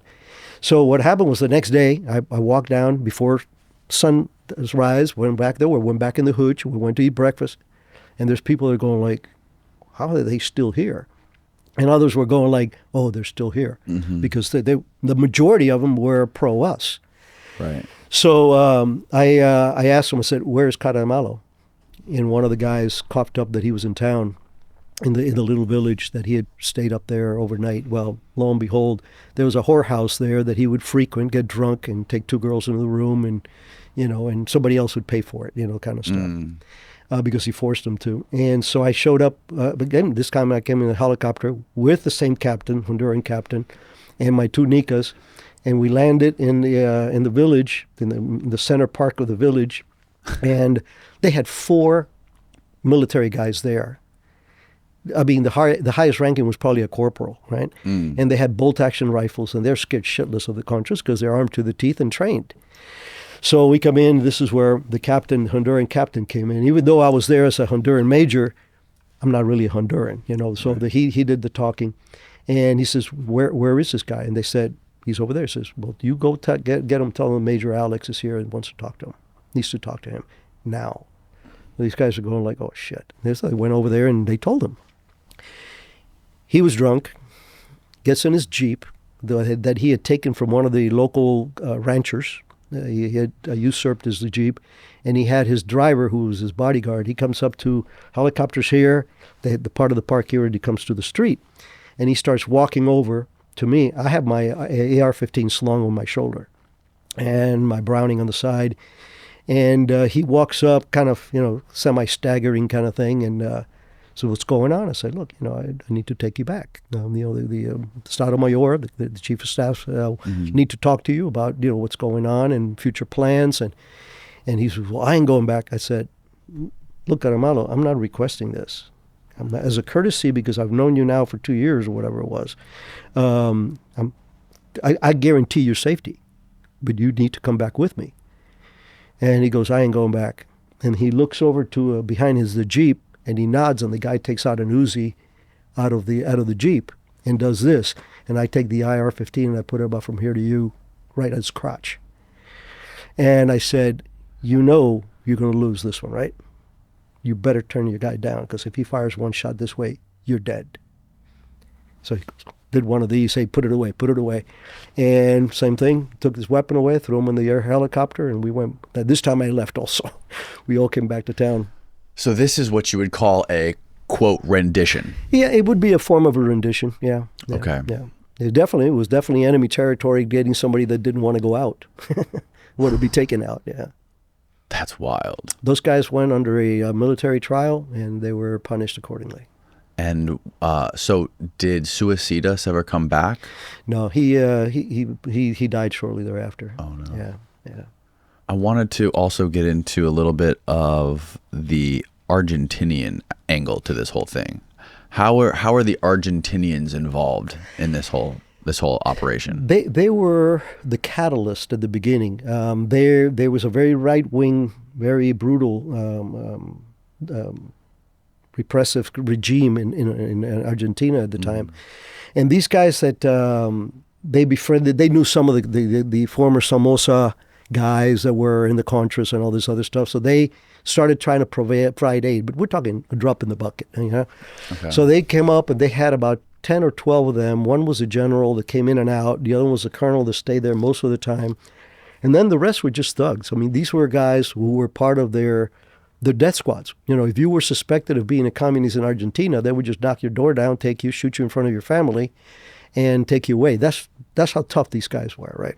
They were kind of like the Che Guevara mentality of terrorism. And so they were a thorn in our side, but they were the ones that had brokered the first introduction and everything else. And the program started, they were part of it. Not once in the year or so that they were there did any one of these Argentines ever stay at a camp. Twice I had one that showed up at the camp and left with a helicopter after I was dropped off. So they never contributed to this. They were just milking the crap out of it. A lot of U.S. dollars coming in. And they were getting funded by the U.S.? Yeah. Well, the Contras were being funded by the U.S., but they were part of the system that they needed their support. And these guys were supposed to be there to train their guys. And so now we're training them in military stuff so they can go out to the camps and help me train the others. They never did. They just didn't. They just took the money. No, they just took the money and ran. As a matter of fact, that general got busted, I think it was in Miami airport. He had 2 AK-47s and $300,000 in a suitcase. It's a lot of money. And he would make monthly trips. So you do the math. They were very corrupt. And it was good riddance. Everybody was very relieved, including the Nicas, because they felt obliged to them because they had the first ones to help them. Because remember, before Reagan, this was not a popular idea. So all they had was the Argentines. So, they were corrupt. They were very brutal. I had a couple of encounters with them. With the general one time, they despised the Mosquito Indians because they're racist. I mean, these guys are very Nazi mentality kind of stuff. Well, the Nazis went there after. Yeah, exactly. Well, that's part of their blood there, and so they looked down on the Mosquito Contras, and they were my favorite anyway. So I'm sitting across the table from him. Here you have a major talking to a general. And actually, I was a captain at the time. I hadn't gotten promoted to major yet. And he's making decisions about the logistics. Well, we're not going to give them that right now. We're going to put this over here. And I said, no, we're not, sir. Sir, they're getting their fair share of the stuff. He says, I say, you're only a captain or something. I said, yeah, but I'm the American captain. These are my resources. These are my boss's resources. So if you want to do it that way, we'll pull out. And you're on your own. He had a pencil in his hand and he broke it. That's how angry he was. But I got my way. So my mosquitoes got supplied. So I was persona non grata from the Argentines too. They would have, yeah. Wow. So that put a pin in that. That pretty much put it started their downfall, because now the station got really involved in the need, recognizing the need. We need to weed these guys out of here. So after all of this transpired with the planned assassination on you, what else were you able to accomplish during your time down there before you left? Like, what happened? Like, can you explain the time period between that and when, what was the guy's name whose plane crashed? There was a Marine. Yeah, Hasselfuss. Yeah, and that was I left in '84, the Contras in the north. He went down 87, I think it was. I was in Costa Rica running the southern front at that time. Oh, okay. So you had left. I had left for several years, and then I went back because I went through spy school and everything else. Then I got sent to Costa Rica to help the southern front Contras. So why did you leave the area in the first place? Well, I mean, I've been there 3 years. Okay. Come on, as much as I enjoyed it, I had a brand new baby and, and everything else. So we limit our tours. We have to. Okay. Our guys get burned out. As a matter of fact, 3 years is the exception. Usually it's 2-year tours. If it's a danger zone, it's usually just a year. Oh, wow. And I've been there for 3 living in the camps. So this is when you went to like official spy school and became an actual spy. Finished my college. I had a little bit to go, and they sponsored me for that, and then I went through spy school. But what happened, the other big thing that happened while I was still in Nicaragua, when I was still in the northern part of Nicaragua, was the idea of the success we had at Puerto Cabezas. They wanted to emulate that in the port on the other side of the country, Corinto. Yes. On the Pacific side. On the Pacific side. And Corinto was the commercial belly button. This is where all the import and export of foodstuff, that's where the Sandinistas would, crops or cattle, whatever they were sending, this was the port that handled all that. So they came to me and said, do you think your divers can do it? Well, hell yeah, of course they can do it. Who came to you and asked you this? My boss. Oh, okay. My head of the agency there, Colonel Ray. He says, "Do you think your guys?" Headquarters is asking, "Do you think you guys can hit Corinto?" And I said, "Yeah, I know we can hit Corinto. We just got to do it right." And he said, "Okay, we'll start planning it." When I briefed my plan. They came in. The senior FDN guys and the Contras there and the other station officers were saying, well, we need this one to be a joint operations with the Spaniards, as they called them. So we want to use your divers, but we're going to have the boat captains are going to be regular Nicaraguan white guys. They don't trust each other. They don't get along. So I wasn't being asked. I was being told. But I had a good relationship with Colonel Ray, and I went afterwards. I said, hey, boss, this ain't going to work. These guys hate each other. They're only fighting in the same fight because they hate the Sandinistas more. But Mosquitoes want autonomy. That's what they're really fighting for. They're not fighting for the Spaniards. I was overruled because, again, the politics, go back to politics, you had to have the optic that this was now, because if not, it would be Mosquito. If we would have done this just with the Mosquito Indians. They wanted to boost the morale. And it turned into a goat rope. Because what happened was we came up with the plans. I trained these guys for weeks and weeks and weeks. And again, now we were using platter charges to take down. Corinto is a port and has a bridge that hooks it up to the mainland. And the bridge had these pylons, and the idea was to blow 4 of the pylons on one side so it would tilt.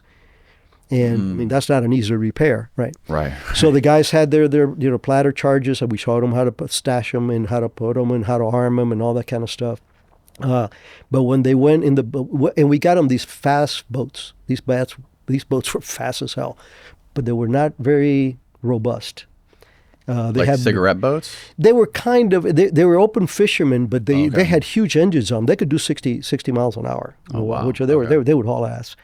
And so we had given them 2 of these, and the boat captains had been trained on using these boats. And they went in to Corinto at night, as expected. There was a lot more vigilance there than we had expected. There was a lot of patrols going on. So that kind of also set their mood of kind of panic. They made it to the mouth of the part of the ocean that goes into under the bridge, and that's where the mosquitoes were supposed to get in the water. And the mosquitoes said, "We're not getting in the water because I know you guys are going to leave us." And the guy said, "No, we're not going to leave us." So they got into an argument. You got 8 guys who are armed to the teeth, and they're getting in an argument. So they decided to scrap the operation.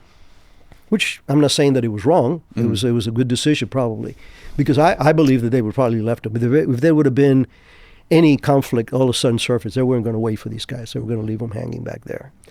So they started to exfil back into, both boats broke down. The first one broke down almost immediately, got all plugged up, and they had to go into the mangrove and spend the night there. Because they were hiding. Wow. They weren't moving. The other boat who had gone ahead broke down in the Gulf of Fonseca, still in Nicaraguan waters, like a bobbing cork up there, and no means of getting anywhere. So that's where my pararescue training came in. I went to my boss at the time. Well, the guy was the head of the program, Leon, great guy. I went to Leon. I said, "I ain't leaving my guys behind." He says, "I figured. What do you want to do?" I said, "Well, here's what I'm going to do." And this is what we did. The first boat, like I said, was bobbing in the ocean right there in the Gulf of Fonseca. So I rigged what we call a staybo. Staybo is where you have harnesses that come from the side of a helicopter with seats at the other end. So it can come to the water, people get on it, and you could bring them out. So I set it up for 5 because it was 4 on the boat. But I had to get in the boat to teach them what to do. So helicopter comes in. We used to call it low and slows because you're supposed to be going, I think it was 15 knots and be 15 yards or something from the water, And bass fin snorkel, 2 sticks of C4 because if the boat didn't start, I was going to blow it up. I wasn't going to leave that to the Sandinistas because it was armored and it had incredible capabilities and deniability. Any way you put it, it was something that could, even though we don't buy things on the open, but it could come out. So my plan was if we could restart it, I had spark plugs, tools, fuel, water, and I said if we can't start the boat and recover it, we're going to blow it up, put everybody on a stable rig, helicopter would go up, I'd pop it, swim out, get in the helicopter, and get the hell out of there. We were able to start it, which was magical. How do you jump out of a helicopter with fuel, tools, spark plugs, C4, and all this stuff? Very carefully. No, what we had was flotation bundles on both, on the fuel and the water, and then on the equipment. And I pushed those out, and then I went out. Okay. But the C4 was on me. That I have. The actual charge was with me. I had the caps and everything else to set it off. And I had. And so you swam with all this shit? Yeah, and I had my Walther PPK on my ankle because that was all I could carry at the time. Right. But anyway, so we got him out of there, but we still have the other boat that's stuck in the woods, in the mangroves. So we go back. We fix the boat. The boats were very prone to clogging up. They foul up and they would break down. So they refurbished the boat. The guys that know what they were doing. We had one former Cuban Bay of Pigs veteran who was a contractor for the agency. And there was an agency officer there who was a maritime officer. And they were the boat captains that took us. Now I went with them to get the second boat. Well, we had been there the night before. First of all, now I'm going on 30 hours with no sleep. Okay?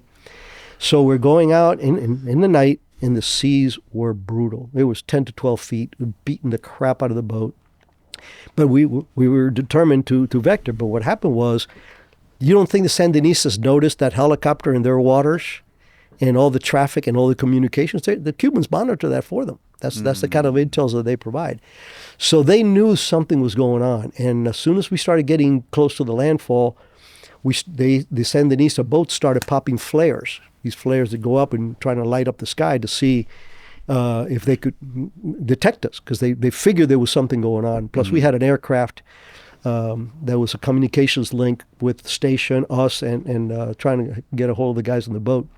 And when that didn't work, they started doing what's called recon by fire.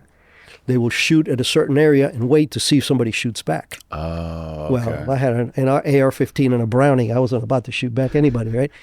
So we bobbed out there. Our radios went bad, but we were able to geolocate exactly where the second boat was. We were forced to go back because the seas were killing us, and we were, again, no communications. We couldn't even triangulate that. So we went back to base, and then the next morning, I did get some sleep. The next morning, we went out there in these small boats that we had given the Hondurans and trained them on, and they were like, little super fast little boats with M50s on them, 50 cals on them, and 6 of them, in formation. We went in, got the boat, pulled it out, and brought it back to. Wow. So it was a failed mission. But I am very proud of that rescue, and I don't think that if I had been a grunt rather than a PJ, I would have been able to pull that one off. Were you guys were they ever able to compromise that bridge after you left? Unfortunately, they, again, politics kicks in. Yeah. They made the political decision that they were going to mine the port, and that became that's an act of war. That's an open act of war. So they mined the Corinto port. They meaning somebody in the U.S. government. It wasn't us. Okay. That's not our purview. So it was probably some of the special military guys who were sent out there to do that. So this wouldn't. When you say mine, what do you mean? I know what a mine is. Yeah. So ships couldn't come in. So they like above water explosives. Just under the surface usually. So Okay. you can't dodge them. They usually put them just below the surface. So they actually mined the harbor. And that became a huge political football. By that time, I was leaving. Okay. So and getting into finishing my college and getting into spy school. So I was totally disconnected from the rest of the world. But for me, that was a very important mission because, first of all, I brought my guys back. I'm very proud of that. Right. Those guys would have not survived it. Second, it was the first time I did a real rescue, even though I was now CIA. And so my roots were validated. It was my validation of, I am a PJ, I've had all the training. I have the pretty beret that just gets the chicks from the BX, but I finally done something under that, on the auspices of Pararescue that worked. And the rest is history. I mean, the guys got out and the ports were mine and became a huge political football for quite a few months. And this is after you went back to the States and started getting into spy school and learning that kind of stuff. Yeah. When you were going through spy school, did you have anything in mind that you wanted to do next, or did you want to just kind of get into the same kind of stuff, like hands-on, nitty-gritty? Well, I was, the agency's was broken up before into geographical areas, geographical divisions, East Asia Division, Right. Southeast Asia Division, Latin America Division, European, blah, blah, blah. And then there's a couple of other divisions. One of them, Special Activities Division, which is the paramilitary side of the agency. As I mentioned earlier, the special forces of the CIA, all recruited from the 4 branches of the services, their special side. So I was home based with them. That was where I belonged. But at the time, before that, a lot of the paramilitary guys were strictly that, just paramilitary guys. The decision, very smart decision, was made that we have to have fully rounded operations officers that are case officers. So that's where the PMO, paramilitary operations officer, came over. Okay. So you were, they call it dual-hatted. You were a bona fide case officer. You could recruit. You went through the whole farm just like everybody else, except the paramilitary side because you didn't need it. But you went through with a class for the whole 3-4 months that we were at the farm learning how to spy. And so I was still home based in a Special Activities Division. But the program was start to send our guys to do conventional case officer operations overseas. Right. So I was a blend of that. And I guess the blend, what it made it was, I was a case officer in real shitty areas where a lot of people didn't want to go. Right. So I love how you described, which I didn't even, I just, for some reason, I just learned from reading your book, what an agent actually means. Yep.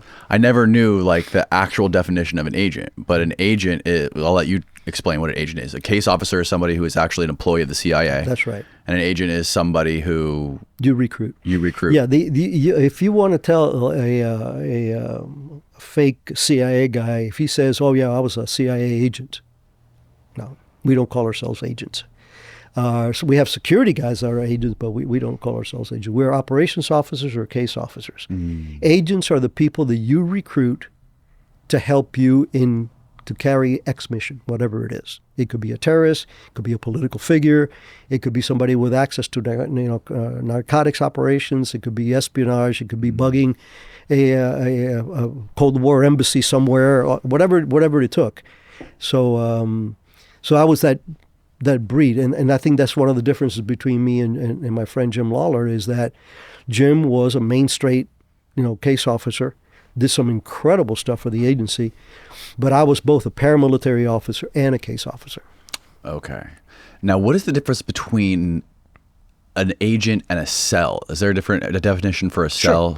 Sure. Well, a cell is if you build a network of agents in a particular area, it becomes a cell. So let's say that I recruit you to carry out X task, and then after you start doing, you come back and go, "Hey, I need more people." I said, "Well, who would you recommend?" And then you would, group. Yeah, and then we start building. We train them too. We polygraph them, whatever it was, vet them, and then your cell starts being created. So you may be the principal agent, which is what they call them, the principal agent. The other are sub agents, because most of the time we run those through the main guy. We don't deal with them particularly. Sometimes we peel them off when we do, if they're really good or if we want to do something different. But yeah, that's the difference between a seller and an agent. I'm sure there were obviously a lot of things you learned, right? Like a lot of tactics you learned. But what was your biggest takeaway from the spy training, and what did it teach you about human beings? Well, it's the contrast of the world that I was coming from, which is a very kinetic paramilitary world, to the real world of the agency. We are on our special activities division side, our paramilitary side, we are the in case of emergency break glass kind of folks, right? The rest are individuals that you got to learn, how to recruit, how to develop the whole recruitment cycle, how to spot somebody and say, gee, I met this guy at this party, very squared away. Let me check him out. Ooh, his cousin is so-and-so. And then I may do a bump, meet you somewhere. Hey, weren't you at the, oh yeah, how you doing? Hey, let me buy you a coffee. And you develop a relationship. And then one of the things that they teach us is how do you recruit for strengths? And I'll give you an example. The communist bloc countries recruit for weaknesses. That's their main goal. In other words, if you're a drug addict or if you're having affairs or if you got money problems or drinking problems or gambling problems. It's exploiting weaknesses. They love that. Yeah. They love that. Now, I'm not saying that we don't use it, but we try to recruit for strengths. And the advantage that the United States has as a country, and definitely as a CIA as a service, is that for anybody that is in a country that he feels that he needs to make a difference, he needs to make a change, he needs to emulate freedom, he needs to move in that direction.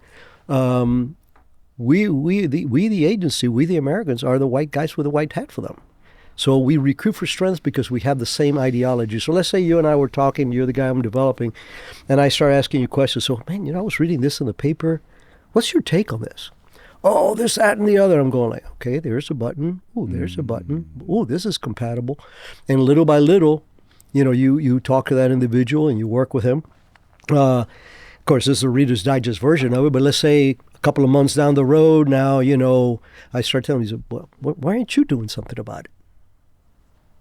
Well, what are you going to do? You're very educated. I see how hard you're following all this stuff, but what do you think is going to make a difference here? And then listen to what he says. And you go, and then eventually you turn that around and go, okay, remember when we had that conversation that you said that you wanted to, and I just had an opportunity come my way that I want to turn you on to.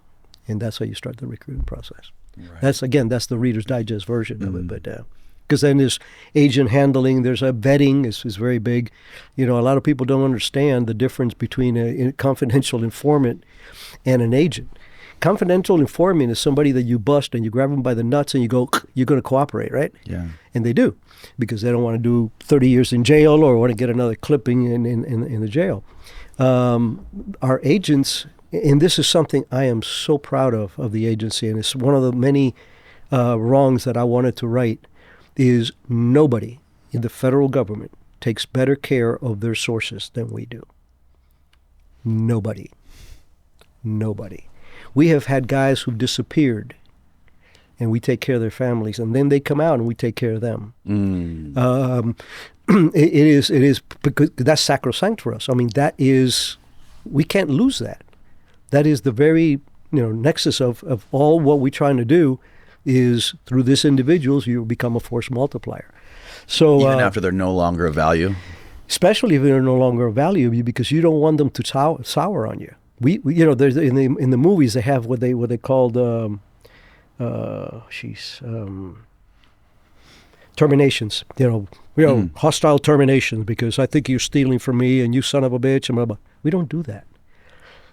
I would rather go up to you and go, hey, listen, man, I'm sorry, the money that we had for this program, it was shut down by the government. I have your number. Let's cut it loose for 6 months or so. Here's your bonus. Love you big time. Thanks for everything you did. And then when he walks out, he says, okay, I got rid of the son of a bitch. Right. And you never call him back. Because what you don't want is that guy all of a sudden going to the papers or going to the narcos or going to the terrorists and say, I was pitched by that guy and that guy's CIA. So we take care of the good ones, and the ones that we weed out, very, very, very seldom do we really interrogate somebody when they've done something wrong. And it's primarily if we feel that they've compromised stuff that we can't afford to lose. So once you finished spy school, where did they send you?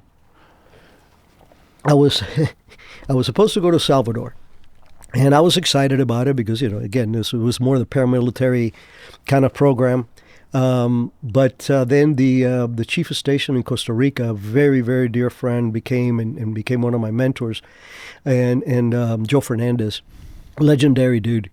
And Joe asked for me by name. He had met me in the Contra North, and he says, I need Prado down here to run the southern front on the Contras. Now, the contrast is, in Honduras, I was in uniform, carrying 2 guns, 3 guns, knife, grenades, whatever it was. Now I'm working out of an embassy coat and tie. Why? Because in Honduras, I was there as a Honduran major, and the senior military guys knew who I was and what I was, that I was part of the CIA. In Costa Rica, and these people were trying to help the Contras. In Costa Rica, it was the other way around. They were hunting down the Contras because they were afraid that the Sandinistas would get pissed at them and start fomenting trouble in Costa Rica. So their deal with the Sandinistas was, I can't remember Alvarez, I think was the guy's name, was that they were persona non grata. The Contras were. So everything that we had to do, beating them, exfilling them out of the country, which I love doing the shit, in black kind of stuff, and training them where you could, and it was all done on coat and tie, and it was all done under the auspices of I'm a third secretary at the U.S. Embassy. I bought some vans, some air conditioning, put desks on there, and we had rolling meetings because unless you know tradecraft, if you know how to protect yourself, and these guys don't, they would just go, we're having a meeting in such and such a place, and everybody would know where it was, and everybody's going there, and that's where they get wrapped up. So it's one of the things that I changed was that we would meet in vans. I would have them get picked up by a car with a driver that knew how to do a surveillance detection route, to the point where I was going to pick them up, put them in my van after doing a surveillance detection route, and then we drive around town and have a meeting. So it is still supporting the Contras, and it was still the paramilitary. I mean, I was in charge of the airdrops, I was in charge of their training, I was in charge of their exfils, but I was doing it in a lot more polished way than my own knuckle dragger days. What is an exfil? Exfil is for when you take somebody out of the country black, Okay. Again, the word black keeps coming up with black Right. ops and everything else because that's what we do, is the operations that need to be hidden. So I'll give you an example. We had a couple of dozen Contras in country that were leaders. So these guys were top guys that, not leaders so much, but they were warriors. These are the guys that we needed them to get further training. They were fighting well and everything else, but you can't just take them to the airport in San Jose and put a U.S. visa on their passport and say, no, they can't even know that they're going to the United States. They may not be going to the United States for training, but wherever they're going, they will not know where they're going. So it's a way of exfilling, whether maritime or air, very seldom through land because of obviously in this particular case, you exfil them out black and you take them to a black training site. And a black training site is a site that is unacknowledged. It's classified top secret, and the guys and gals that get there for training do not know where they're at. They could be in the United States. They could be in another Latin American country. Everything is, the compound is sterilized. Cars don't have license plates, and everybody there is an alias, and they train these guys up, and it's a very friendly environment. I mean, it's very pro them, but they're kept completely in the dark about, again, to protect the U.S. hand. And how long did it take you to recruit your first agent? It was actually pretty easy, the first ones, because there were some in Costa Rica was really interesting. Costa Rica is a fascinating country. And there were some very conservative individuals that were very worried about the Sandinistas, and they were worried about the fact that their government wasn't doing anything about it. That they were actually kowtowing to the Sandinistas for fear of them attacking them or subverting them. So these people were taking this very personal. Most of them were cowboys. They were former military guys, so there was a lot of strengths to recruit from. And the first guy was somebody that I met through an introduction, and I think that took 2 weeks because the guy saw me from the beginning. He goes, okay, I know who this guy is. He was a smart dude, and he just wanted to do something, and he was tremendously successful at helping us. But then at the same time, later on, there was a minister of, I can't say any further than that, but he's a guy that I bumped into at a social event, and I ended up recruiting him. So I had some good recruitments there. Some with the Contras, some with the Costa Ricans, some with other. But it's a lot of fun. And how long did it take for the situation with Eugene Hassifus, whose C-123 got shot down? I think it was by like a surface-to-air RPG. Yeah, he. This was the fact that this guy was a Marine is an embarrassment because it's just he embodied all the contrary qualities of a Marine, and I'm a big Marine fan of Marines. Hassifus was a former Marine. He was a drinker. He was a very lone wolf kind of guy. And what happened was he was flying as a kicker, the guy who kicks the bundles out of the airplane for resupplying the Contras in different parts of the country. Mostly up north, but they kept creeping south, and some of them were into our area of operations. So Hassifus was on this plane. It gets shot down. I was in Costa Rica at the time, and as soon as the helicopter went down, my guys called me from the Contras. The plane went down. One of the resupplies plane went down. This is the general location. I said, I want every Contra in the southern front to gun up and start walking in that direction because his job is supposed to be walk south. Or if you're further north, walk north. But you go in the direction where friendly forces are. Right. Well, Hassifus just pitched a hammock and just stayed there by the down plane. Sandinistas came in and picked him up. He had all kinds of compromising shit on his phone numbers, photographs, names of people, and that became the beginning of that end. Yeah. And this sort of blew up the whole operation down there. Yeah, it became a very public thing, especially coming from from somebody, an actual American, getting caught. That was always the fear for guys like me, not of getting killed. Everybody dies anyway, but compromised. Now you're going to sit in a jail somewhere for whatever length of time. They didn't do that with Hassenfuss because he cooperated, and they showcased him, and then they did a token release kind of crap. Mm-hmm. But he was not a warrior. He was just a guy that happened to be the only survivor in that plane because he was with a parachute and he was at the tail when the plane got hit, and he just jumped out. And this is when the whole political fiasco broke out in Washington. That led to the Iran-Contra, which, of course, I didn't know anything about until way after it surfaced. So, now the story with Iran-Contra, that was, correct me if I'm wrong, but there were 7 hostages that were taken by Hezbollah, and there was a negotiation where we were to give them weapons in exchange for the prisoners, right? And somehow we used those. So we basically, what we did was Israel gave the weapons directly to the Hezbollah captors, and we resupplied Israel with some of our arms. And in exchange, they gave us money and something else, and we basically like siphoned it directly from them to the Nicaragua. Contras. So basically, like, we were kind of out of the loop, right? We kept ourselves out of the loop by like resupplying the Contras with the stuff that we were getting from Hezbollah. Yeah. Is that how? Yeah, it's what I have read. Okay. I've never been officially briefed on anything, so I cannot comment on with authority. But I could, yes, I've heard, and I'm sure the truth is somewhere in the middle. Yeah. Whatever. But the bottom line is they were cutting deals with the Iranians in order to resolve some problem. In this case, where they were hostages for the Israelis or whatever, and then using that money to support the Contras because the Boland Amendment had kicked in and other regulations that prohibited us from lethal aid to these guys that could only do medical aid. And, of course, they would get killed left and right because they were running out of ammo and out of medical. What was the Boland Amendment, and why was that put into place right in the middle of Iran or the Contra War? I know very little about it because you got to understand, when all this shit is happening, I wasn't there. Right. I was either in the jungle or I was in Costa Rica working, 12-hour days. I don't have time for that. Right. Focusing on the mission, you really become myopic when you're in that environment because that consumes your life.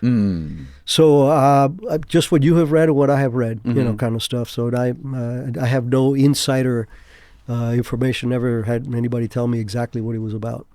So how did that affect your operation down there when that all happened? Well, down there, it pretty much shut it down. They shut it down temporarily. They cut off all the supplies. Yeah, we could not resupply.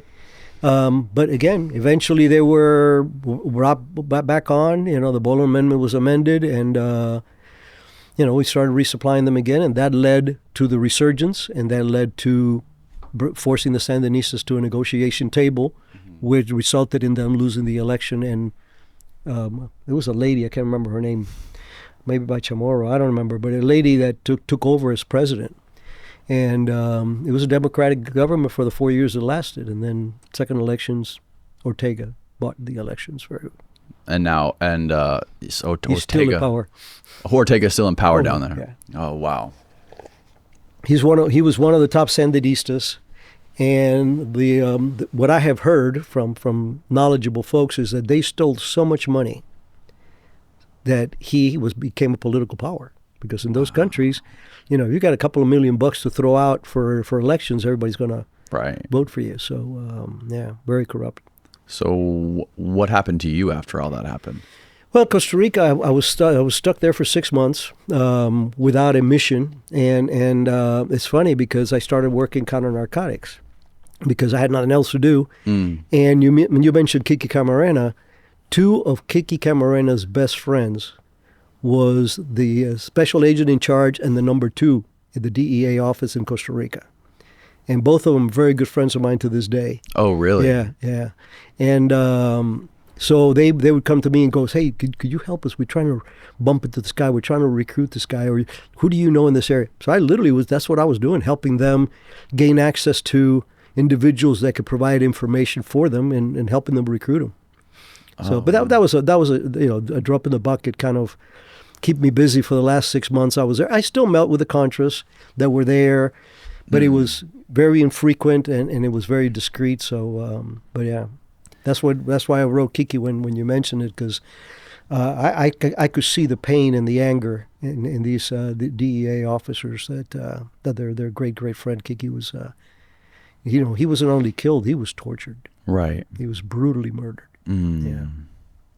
Yeah. So after all this happened, you went down to a country. I figured it out. We won't mention it, but I figured out what country it was just by doing a couple of Google searches. Somewhere in South America, where there was a Maoist Marxist philosophy teacher. Well, yeah, it was a Maoist insurgency. It was a Maoist. Their ideology was, and they did have intellectuals that ran it. But again, I can't talk about the specifics, because even though you figured it out, and so did half the other world, because I was surprised that they left it, some of the stuff in there. Right. Or actually, I was more surprised that they omitted the place, because it's 2 and 2 is 4.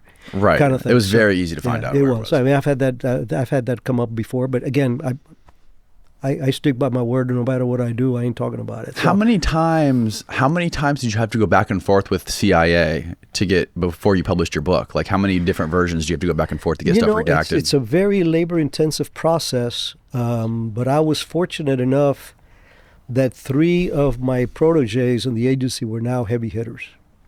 One specifically was my deputy in the last programs that I talked to you about earlier. And he retired as a 5-star in our outfit. So it took 6 months to get the book cleared. Okay, and the publisher was extremely flexible, because I couldn't even put something on paper in front of them. I could brief them orally. I would never say that I was in the Philippines or in Costa Rica or whatever. I was in this country. This is the kind of stuff I was able to do. I was here. I did this. I was in Cuba, and on and on. And then I had to do a draft, like a executive summary of the book, present that to the agency. They approve it. Now I can put that in front of the publisher. Then I wrote the book. Oh, okay. And the publisher never saw it. When the book was ready for scrutiny, I brought it to the CIA. We had back and forths, quite a few of them, and the Costa Rica one was one of the big ones that I was able to win back, because it had been acknowledged in previous books that were cleared by the agency. But it only took 6 months, which is actually pretty quick. Wow. And the reason was that my senior guys would send their lawyers over to the production board and say, hey, the boss wants to know what's the status of Prado's book. He's dying to read it. They already read it, and so that they take it from the bottom of the pile and put it back on. And after a few of those, within 6 months, it got approved. So when you were down there in South America working, what was going on? Were you doing basically the same thing you were doing in Costa Rica? You were trying to find people to recruit to get more intel on what was going. Well, first of all, I guess give me some context on what was actually going down in that country. There was a major corruption, huge corruption in that country, and there were 2 terrorist factions. One being a Maoist, the other was a Marxist, one only. That were rampant in the capital. They were literally blowing up shit in the capital. We would go to a restaurant on a Thursday, and then next Monday we hear that they burned it to the ground because there were capitalist places. So the terrorism, and again, remember, before 9/11, a lot of the terrorism was, geography based. Latin America, Southeast Asia. With 9/11, and even before, but it began the international aspect of terrorism, when you're actually having, international terrorists flying from different places to do damage. So my job was to be the terrorist referent there. So I worked with some of the locals that were in the business. I helped them recruit. I helped them get training, and the terrorists that I recruited. It was not one based on strength. That's why I said we don't always do it in strength. It was actually pretty much extortion. Oh, wow. Yeah, well, what happened was this guy was part of a cell of the Maoist organization, and he was what they call a mule. He's the guy that would take the explosives to the dumb shits that were going to plant it, because they were too dumb not to get noticed. It's suspicious, and this kid was a college kid. So he would pick up explosives from them here, and they would say, okay, you need to drop it off over here, and then something would blow up nearby that area, kind of stuff. So we knew that he was we had a source. They had, our counterparts had a source that was reporting on the cell. And one of the guys, the one that I recruited, he liked to smoke pot. And that is a no-no for these guys. They can sell cocaine because it's going to the United States or Western government. You cannot use any of the drugs that are existing in this country. So we knew that if he got caught smoking dope, they would shoot him. They would literally just put him against a tree and shoot him. They were brutal. So we busted their cell, and everybody else went into interrogation. He got pulled aside by this, a friend of ours, and he says, "I got a one-time offer. I want you to talk to this guy." So whether he believed it or not, I don't care, because he said yes and gave us some incredibly good insights into everything that this group was doing.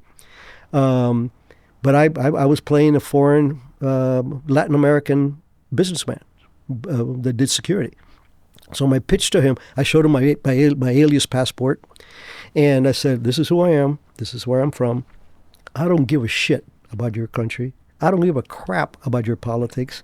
I don't give a crap about the terrorists. I'm a businessman. I provide security to major corporations here. I need to know what's going to happen before it happens. If you help me with that, you get whatever it was, a month, and I don't turn you back to Bubba over here who's going to put you with the rest of the guys." And I ran this guy for a year. He lasted a year, and he provided, he did one in particular, it's in the book, that he called me. This was hairy, because a lot of the times, not all the times, but a lot of the times, I would go meet him with my counterpart, with the local counterpart, the legal counterpart. Mm-hmm. And my counterpart was out of town. And this guy activates our very sophisticated communication system. He's called beepers. Remember when beepers came out? Yeah. Yeah. That for us was that was great technology for us. So he calls me, and it's a coded number that says who it is, where we're supposed to meet, and the level of urgency, depending on the numbers. So I get this call from this guy, "I need to see you tonight." I said, "Okay." So now I'm going solo. So I'm body armor on, I got 2 guns and all this good, because now I got to go into his neighborhood because he can't come to mine because he stands out. So I go over there, do what we call a car pickup. He goes around the corner, I pick him up, and we drive around. And he tells me that he had just passed a bunch of explosives to 3 knuckleheads, and that his concern was, he don't know the target, but I know that the Marine house is not too far from there. So I went back to the station, drew on the map the circle that said, okay, it makes sense that it would be in here. And the Marine house was at the very border. But what happened was they attacked the Chinese mission, because Chinese are not Maoist. They're not. Yeah, Chinese are communist. There's a difference between Maoism and communism. Right. In the old days, there was a Maoist regimes. Well, anyway, so they, as a statement of their being pissed off at the Chinese for not supporting them, they blew up 2 or 3 of his cars. But you talk about validation. This guy tells you, hey, tomorrow they're supposed to blow up something in this 1 mile circle. And lo and behold, gaboom. It would happen. So it was pretty cool. And that would build their credibility. Yep. Were there, I mean, there had to have been times where people would give you good intel just because they were quote unquote double agents, or were like working for them, like trying to give you like so much good information, getting you to trust them, and then give you some bad information absolutely down the road. I mean, that's the name of the game, and that's why validation is very important. A lot of people focus on the polygraph, and it is a tool. But what we do is we operationally test the individuals. Again, I'm not going to go into great detail, but we would set up a scenario where he's instructed to do A, B, and C, and either by surveillance or technical means, we know where he did it or not. And that's a validation process. He's reporting to somebody else or something like that. But it is a chess game. It's not a checker game. This goes on very, very frequently. There was a very blatant incident in that same country we were talking about. The DEA had been running a narcotic source, who was golden. They had busted, I don't know how many dozen labs because of this guy's intel. Well, unbeknownst to us, the guy lost access. He got in a pissing contest with the capo, and he was kicked out of the fraternity. But he was used to this money that he was getting from from DEA. So he started talking about threat information from the Maoist group against the U.S. ambassador. Everybody spun up. Everybody spun up. And the Dean Hinton was the ambassador. He'd been the ambassador for CT, for counterterrorism also. And he told the chief of station, says, "Where's Prado? I want him in on these meetings." So she says, "Okay, yeah, I'll have him here." And they started telling me all about what this guy was reporting. And so the DEA had the source. The ambassador was getting, all kinds of threat information through the reporting.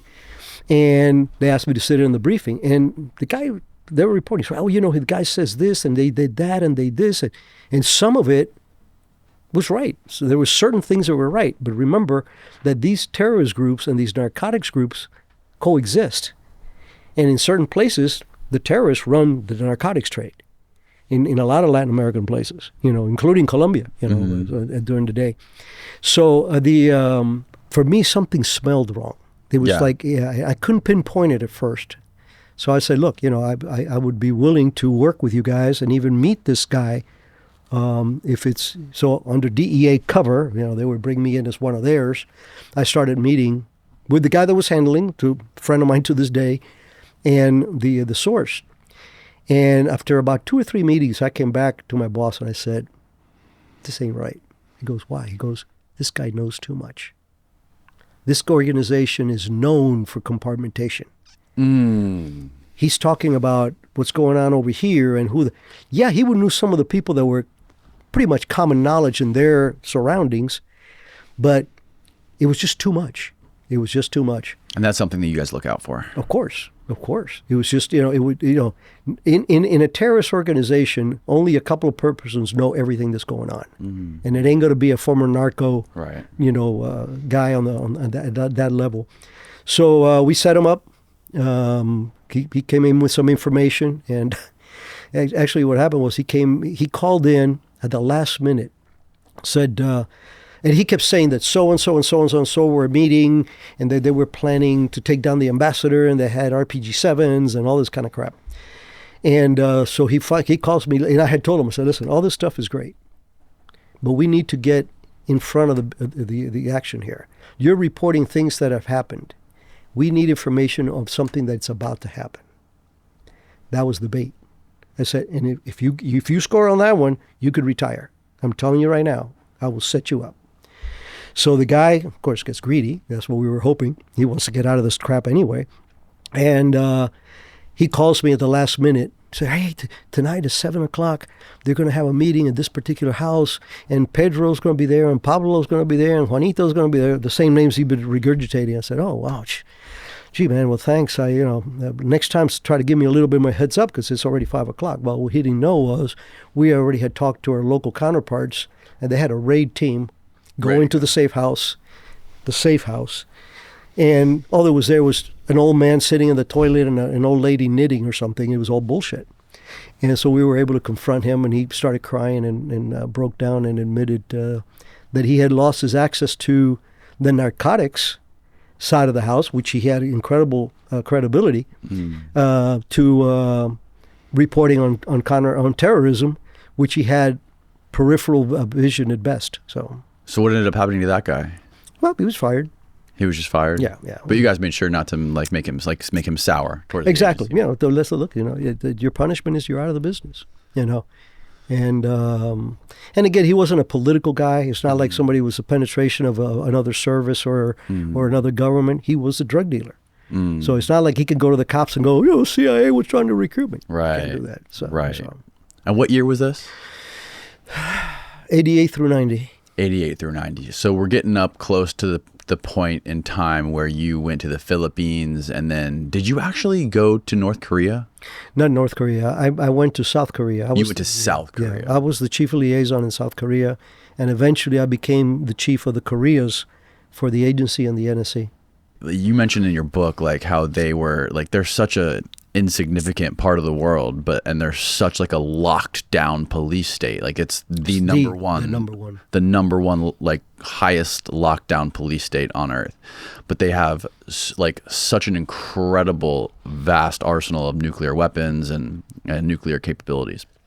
What was the CIA's level on the scale of concerns for the CIA and for national security, where did the Koreas Very, rank? very high. As a matter of fact, in East Asia Division, which is where I was when I got the job, I was the deputy division chief for the Koreas program. It's that big of a deal. It was China, Korea, Russia. Not so much because of besides the nuclear threat and everything else. You got to remember is how it would destabilize an area that is all surrounded by our allies.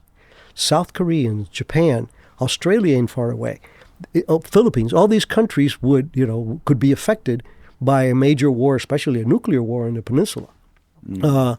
So it was very high on our operational directives. Every year, the administrations through the heads of the services come up with a list of how we're going to prioritize the funding and the resources that we have. And the Korea issue was always very high. So what kind of stuff were you doing in Korea? I can only talk about a few things, but primarily we were working with our Korean counterparts, helping them to do worldwide operations. And one that I was very surprised that they allowed me to talk about was I was already chief of the Koreas. I had just made flag rank with the outfit, and one of my guys came over and says, hey, there's this guy that the military has that's talking to a North Korean in Latin America, and the guy is really greedy. He's asking for more stuff. And I said, so what's your plan? He goes, well, we need somebody that will go in there like this guy's boss or something, that he's bringing his boss in to meet him and see if we can recruit the guy. Mm-hmm. And I said, okay, who do you thinking? He goes, you, chief. Native Spanish speaker, blah, blah, blah, blah, blah. I said, damn, that's a good idea. So we did. I went out there, and we had the room wired and for video and sound. And this young guy who's the agent of the North Korean had told him, hey, senior friend of mine's coming down. I trust him. He's got great stuff. So I show up with a briefcase and put the briefcase down. It's 11 o'clock. We're drinking scotch at 11 o'clock because Koreans drink like fish. So we're doing shots, and we're talking about, and what he didn't realize is that I had planned the whole conversation. So, I would say, hey, Dan, what do you think of John? And, John's a flaming asshole. And so, what do you think about Jim? Oh, Jim is a great guy. Now I got you on voice that I could go flip. And now John's the asshole and Jim is the good guy. So I asked him loaded questions that I could adult, like, your great leader, Kim Jong-il, what do you think of him? Oh, he's the greatest. So what do you think of President Reagan or whoever the hell it was? Oh, he's a son of a bitch, blah, blah, blah. Yeah, I agree. Now, we could help him compromise. Anyway, this was a compromise, too. So finally, we got into, I figured I need to do something here because I can't keep drinking like this. Mm-hmm. And I said, look, let's get down to business here. You've been staring at my briefcase because I had the briefcase on top of there. It was full of money. And I said, let's work together on this. He goes, yes. And he reaches over to shake hands. I open up the briefcase that, of course, is being photographed of him taking money. Oh, my God. And I held onto his hand. And I said, welcome aboard. Great for you to be working with the Americans. And he tried to pull my hand out. I was pretty beefy back then, and it wasn't going anywhere. I'm crushing his hand. This guy almost had a heart attack. We knew that his wife was dying of cancer, that he was getting old. He was an older guy, almost as old as I am now. And that was my pitch. I said, look, you help us, and we will take care of your wife. We will take care of you. Wow. Smile for the cameras. Yeah, and smile for the cameras. And he said, look, I need to think about this. I go, you got 24 hours. Well, he didn't, but we had enough that we were able to compromise him that he was doing illegal stuff in that particular country. And he got kicked out. And our understanding is he went back to one of the infamous gulags in North Korea. Oh, wow. Yeah, I had a special drink that night. What do you think is going on right now between how embedded are we in that part of the world, especially North Korea, when it's a place that's so locked down like that? Yeah. And it's such it seems like a place that doesn't even exist on Earth. You know what I mean? Especially when you hear stories about what's going on there and some of the people that have come out and talked about their experiences there. How much do we have that place? How much control do we have of that part of the world? Look, they don't call them hard targets for a reason. You know, come on. They're very hard not to crack. Their leadership is self-contained on the same little boat. If one sinks, everybody sinks. The masses are completely brainwashed and controlled. They're starving. There's one radio station, government-owned. There's one TV station, government-owned. Nothing gets in there. It is, like you said, it's the hermetically sealed country in the world. So getting information from them or sending people, like, you know, I remember the James Bond movie where he goes to North Korea and gets the guy with the diamonds and all this kind of crap. That's bullshit. You know, now, do we have contingencies for going into North Korea? Of course, we have to, militarily and otherwise. But that's off the topic. We target those North Koreans worldwide when they're overseas serving. That's where we work with other liaison services to target North Koreans and try to recruit, compromise, or whatever. Because part of the North Koreans only have two natural enemies, U.S. and South Korea. Those are the only people that they are enemies with. Everybody else, they're just business. So they could be in Latin America, they could be in Southeast Asia, they could be anywhere and be there as diplomats. But in reality, the main thing that so China and Russia are friendly with them. Oh yeah. Oh yeah, China. I mean, obviously fully supports. Yeah. Right. So it's China is the floater, and you know what people don't remember is that North Korea, after the Korean War, was actually an expansion of the Chinese. Right. And they used when the 38th parallel was established as the DMZ, the demilitarized zone, that became a buffer for China. They don't give a shit about North Korea. They didn't want the Americans through the South Koreans to have access to their border, so they supported North Korea and created North Korea. Right. And of course, as they grew, they got their own power. The original Kim was a real warrior. His subsequent sons and grandsons and great-grandsons are all idiots. But he was a real deal. He was a major fighter. The Chinese respected him. He had a great relationship with the Chinese, and they made him leader. And he was smart enough to really crank down and develop things. So it's a very important target because it could destabilize a very important area of the world for everybody. Do you think we would try to recruit people like Dennis Rodman, people that go in there and like be friendly with Kim Jong-un, sit next to him while they watch basketball games? Like, would that be something that we would do, or would that be too risky? Yeah, it's very risky. Usually, the way that it works is you find people that already have the access, foreign nationals, and you ask them to report or at least be debriefed. You cannot, in good conscience, send somebody to spy in North Korea. That's immoral. You're not going to survive. Right. But if you are having natural meetings with Mr. X and he's of interest, I can ask you 1,000 questions that you would be able to just notice. How's his health? Does he have drinking habits? Well, whatever it is, you get that's how you start. Right. What was the atmospherics? What was the town like with the gasoline? Because we don't know. Other than overhead, we don't have no eyes in North Korea. So that's the way that we would work it. And so, at what point? I think you went from working in Korea to working for Alec Station. Is that right? Yeah, I left. Korea was a great tour for me. I did a lot of good work with the guys there. I got my GS-15, which is our colonel rank, and I went back to CTC, to the Counterterrorist Center. And I was a branch chief. I had the Palestinian branch, which was kind of cool. I had all the Palestinian diasporas, groups and stuff like that. It was a lot of fun.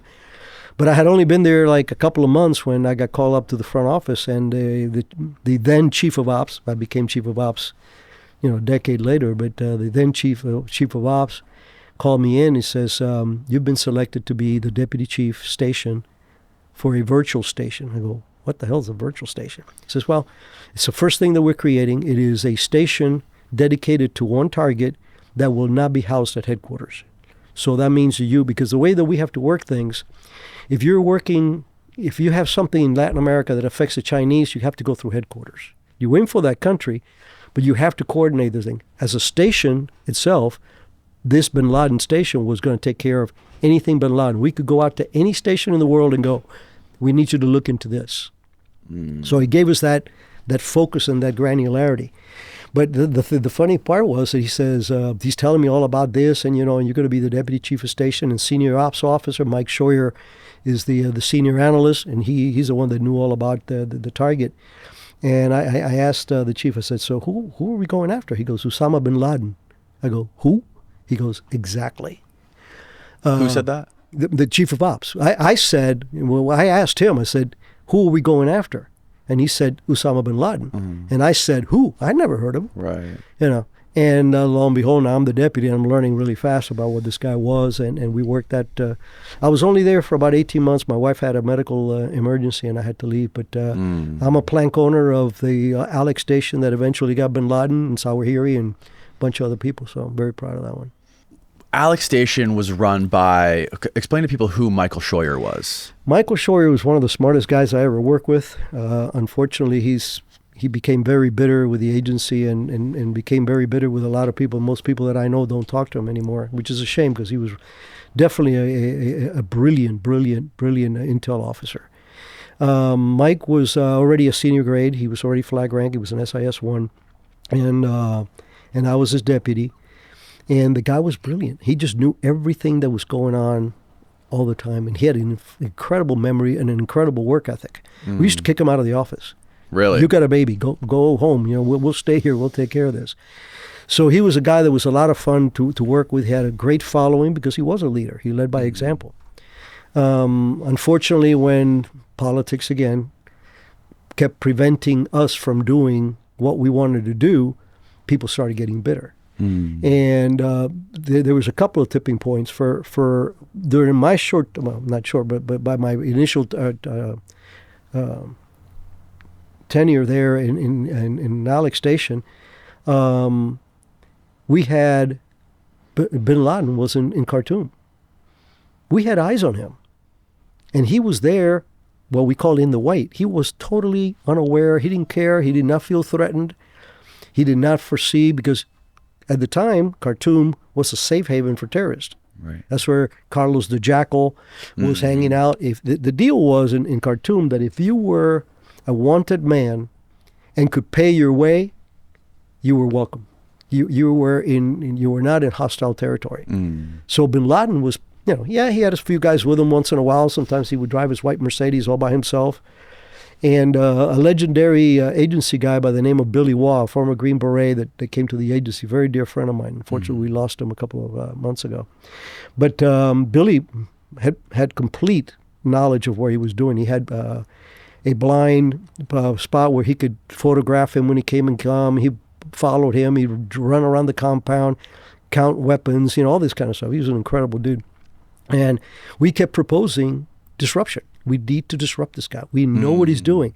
All the intel that's coming in is that he is training terrorists. All the overhead is showing, terrorist camps that are training in terrorist activity that he's sponsoring and so on and so on and so on. And the administration would never allow us to do something while he was in Khartoum. And this was Clinton at the time? Yes, it was definitely Clinton.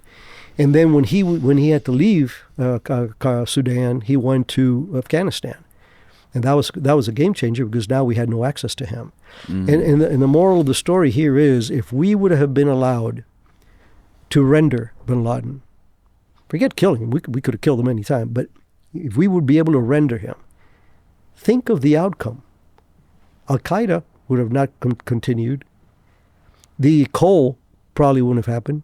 The attack on the ship, the coal. The bombing of our 2 embassies in Africa probably wouldn't have happened. And if you want to stretch it, even 9/11 would be a much lesser probability. So we had a chance with minimum risk in a country that can't do a damn thing about it, because if a 12-man Green Beret ODA goes in there and snatches this guy's ass out and goes out, what are the Sudanese going to do to the Americans? Right. Close the embassy? Okay. Right. Right? Yes. Yeah, send me back home. Thank you. Rather than being in that shithole. So a lot of people like to put blame on people like Michael Scheuer and what was going on with the competition between Alec Station and the FBI, hiding information and not working together. A lot of people like to say that that is exactly why 9/11 happened, is because of the incompetence and the unwillingness to share information. What do you say to people like that? Unadulterated bullshit. Okay? And I'll give you an example. From the day that we started Bin Laden Station, there was an FBI agent in Alec Station. GS-14, FBI agent. Great guy. We worked great together. Who was he? I can't tell you. Oh, you can't say. No, Okay. Yeah, I don't reveal names unless they know that I'm doing Okay, it. So, okay. yeah, but thank you. Fair enough. The other part of it is I think when we were having our social talk, I mentioned this. Our director was Cofer Black, and we had 3 deputies. One was for intelligence, which was Ben Bonk. One was for the FBI, for law enforcement, which was a senior SIS whatever FBI guy, and I was the chief of ops. I was deputy for ops. And so anything that the station put out or anything that went, they're seeing this. They're the belly button, both at the station level and at the other. That there were bad communications? Absolutely. Did the FBI know things that we should have known? Absolutely. Are there things that maybe we could have done better? Absolutely. Look, if you're batting 300 in the espionage business, you're Hall of Fame material. Right. Okay? So it's one of these things. There's a lot of bloody noses before you get gold. But that is unadulterated bullshit. There was a story, I believe, that recently came out about a guy named Al Bayoumi, who was trying to recruit 2 Al-Qaeda operatives. And I believe, I forget, I think he was Saudi intelligence trying to recruit 2 Al-Qaeda guys through the CIA. And I guess they lost track of these guys in the FBI. Are you familiar with this story? No.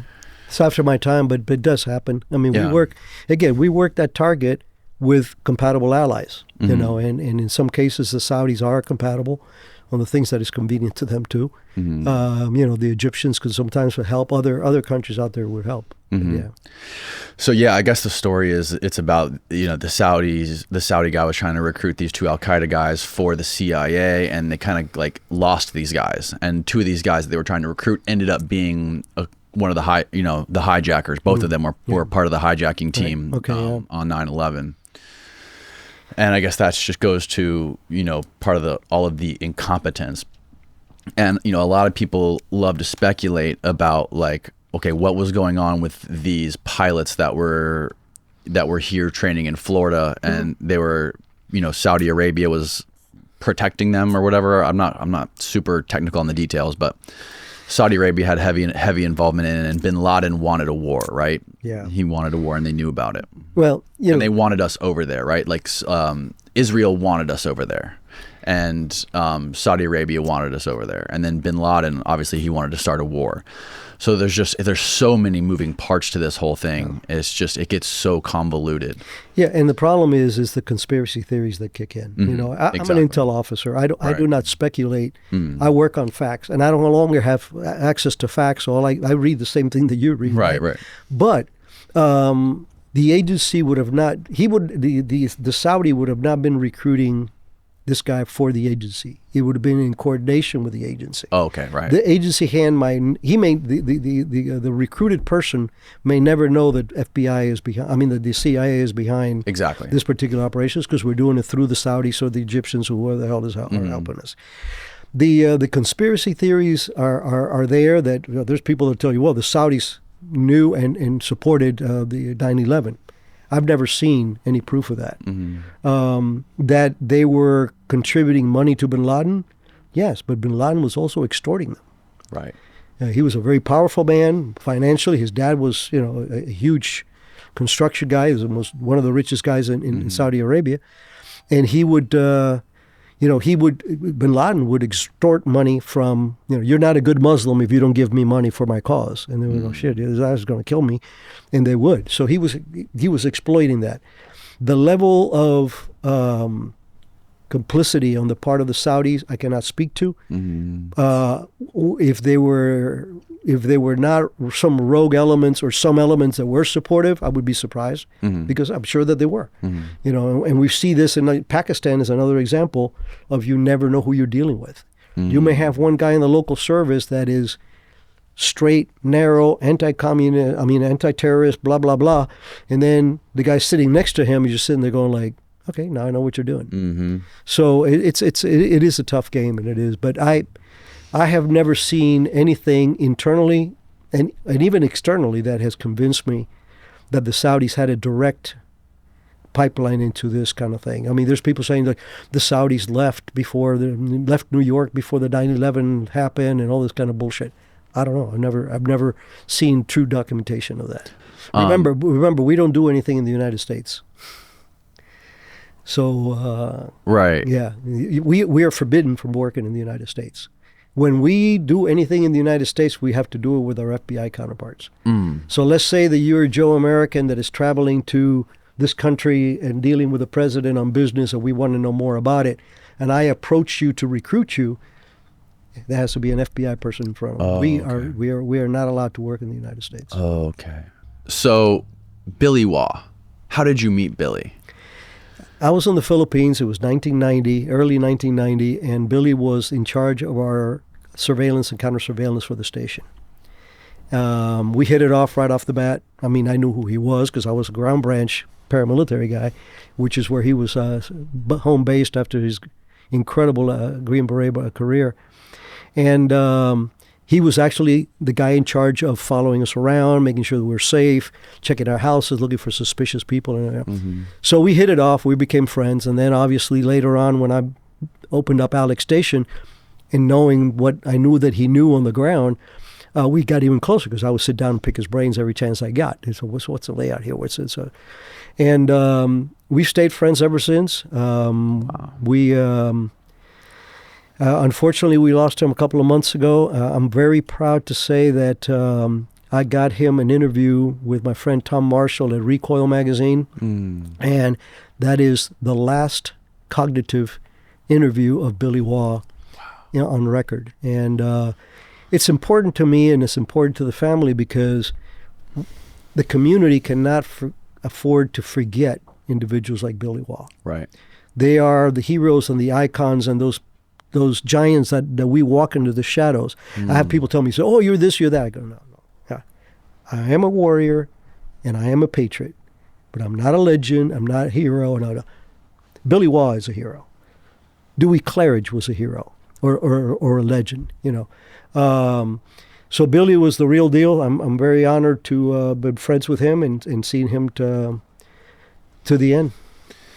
Yeah, some of the stories about him are incredible. About how he was, he hunted down the jackal, and he got within a couple 100 feet of Bin Laden many times. What was he doing? He was taking photography. He was doing photography of Bin Laden, like tracking him down. What was he actually doing? He was surveilling him. Sometimes through camera, sometimes through cars, or sometimes follow him around. This was in Khartoum. It's Khartoum. Okay. Yeah. So he was doing that, and at the same time, Billy and the guy that he was with, Greg, noticed a shady character. In Khartoum, everybody's 99% black. And here was this Middle Eastern-looking guy or Latino-looking guy, I couldn't tell, kind of thuggish. And the guy came out and did one of these looking around like, well, what's out there? And they looked at each other and says, that guy's got to be somebody. White guy here with that kind of... So they started taking pictures of him. And I'm shortening the story for the sake of not spending all day with you here. We crunched it, but he knew where he was. When he ran to send the photos back to headquarters, they said, that is Ilis Ramirez, Carlos the Jackal. And immediately, of course, and Cofer Black was the chief of station at the time. Right. Yeah. So they got very, very happy about it. We're going to render him. Well, they came back. He had never killed an American. So we had no paper on him. We could not legally extradite him to the United States because he had never killed an American. But he had killed French police. So we went to the agency went to the French and brokered a deal that, okay, look, you bring your guys in and we'll take you there and we'll hand them over to you. And he's rotting in jail in a jail in France. So this bureaucracy, this red tape you guys had to navigate, that's part of the reason that I'm sure Billy Waugh was able to take out bin Laden many times. He could have. Billy would tell me after we'd be sitting around shooting the breeze that he would say, Rick says, I could have killed him with a rock. What? I got that close to him, and he did. Did he try to get permission to? Oh, of course. We all try to get him permission to do this kind of stuff. And you're talking a Green Beret legend. Right. That is eyes on the ground and is a hell of an operator, and he's telling you, this is the weakness. We can go in here. We can do this. We can do that. Who are you going to believe? Meanwhile, the guy's like in his 70s, right? That's incredible. Yeah. Yeah, well, he was 71 when he went into Afghanistan for us. So good Lord. Yeah. That takes a special kind of human. He is, and as I mentioned to his wife, Lynn, who I stay in touch with, weekly I talk to her, how's she doing and everything else. I said, you got to understand that for Billy to call me friend is probably one of the best medals I wear. Because that's, what higher compliment to having a guy like Billy Waugh consider you a friend. I take that very, very much at heart. So you worked for Alec Station for a little over a year, is that right? Yeah, about 18 months. And then from there, I had a management job in the CTC, all the logistics and everything else. I just couldn't afford to be 12 hours a day. Right. I needed to go home because my wife had a medical emergency. But shortly thereafter, I think after about 6 or 7 months, I was deputy chief of their management group, which handles logistics, security, and everything else for CTC. But after about 6 or 7 months of that, the guy who had been the chief of station in Seoul, Korea, became the division chief for East Asia Division. And he called me up and he asked me to come back. Oh, really? And that's when he gave me the Koreas. That's where he made me chief of the Koreas program. I was the senior rep for the agency at the NSC for the program, and that's how I made senior grade thanks to that job there. Yeah. Wow. Yeah. And so when you were going back to when you were like the third ranking guy in the CTC, what sort of stuff were you guys doing to bin Laden to sort of like to pin him? Like you guys were cutting off his funding certain ways. Oh yeah. We were attacking him in all fronts. I mean, we were trying to shut down his money. We were trying to get every liaison service to work with anybody, because again, Al Qaeda is we used to call him the Godfather, because he was the guy that had his fingers in every organization he could approach because he had money. And the enemy of my enemy is that kind of stuff. Right. So they definitely, we went after their money through liaison guys, trying to recruit some of the people on the ground, trying to disrupt his operations, and most importantly, trying to geolocate him. But this is one of the things that, again, people always say, well, God damn it, with all the resources the United States has, and in Afghanistan, we could never find him, when he was there. And I will tell you, professionally, as a former pararescueman, I've been on searches of people that have gone down in the United States that wanted to be found, and we knew the flight path, and we never found them. Wow! And this happened in the Rockies. I was at Hill Air Force Base at the time, and they put us on planes trying to look for these guys. The point of the story, and you see this every year, people that get caught out in the wilderness, and they perish out there, and people are looking for them. Right. And those people want to be found. Now imagine getting them out of the United States, putting them in a hostile country where everybody hates you and loves him, and how are you going to find out which of the 10,000 caves he's in? Come on, Yes, we had opportunities early on. We might have been able to grab him, before he went to. Michael Shore actually wanted to do a lot of strikes on different places that he could have been, and he got denied on that. Yep. What was 9/11 like for you? Where were you at? What were you doing? I was watching a program a couple of days ago, and they showed the planes going into the towers. And you talk about PTSD flashbacks. one's under my skin. Because it happened in our watch. We have friends. I had a very senior FBI guy, John O'Neill, who was had befriended me, who was one of the ones that was killed in that attack into the building. He had become the head of security for the Twin Towers, and he went in there. He got a bunch of people out. The last time he went in, never came out. So it was very personal. It was very visceral. I was literally standing outside of Cofer's office waiting for him to get off the phone, and they had a big TV there, and I saw the first plane hit. I thought it was like a twin-engine Cessna or something that it hit, because you have no way of imagining the size or the magnitude. And about a few minutes later, their counterterrorist thing, one of the reasons I love the center is we have representatives from every federal agency in the United States. We have Secret Service, we have diplomatic security, ATF guys, DEA guys. They're all part of the counterterrorist center. So that way they can coordinate with their agencies and help us with their expertise, right? Mm-hmm. So we had an FAA guy. And the FAA guy comes to me and goes, "Hey, Chief, we got a problem." And I go, "What's that?" He says, "We have 4 aircraft that have switched on their emergency signal, and none are responding to our calls." I said, "Oh, shit." In just that moment, second plane hits says the buildings.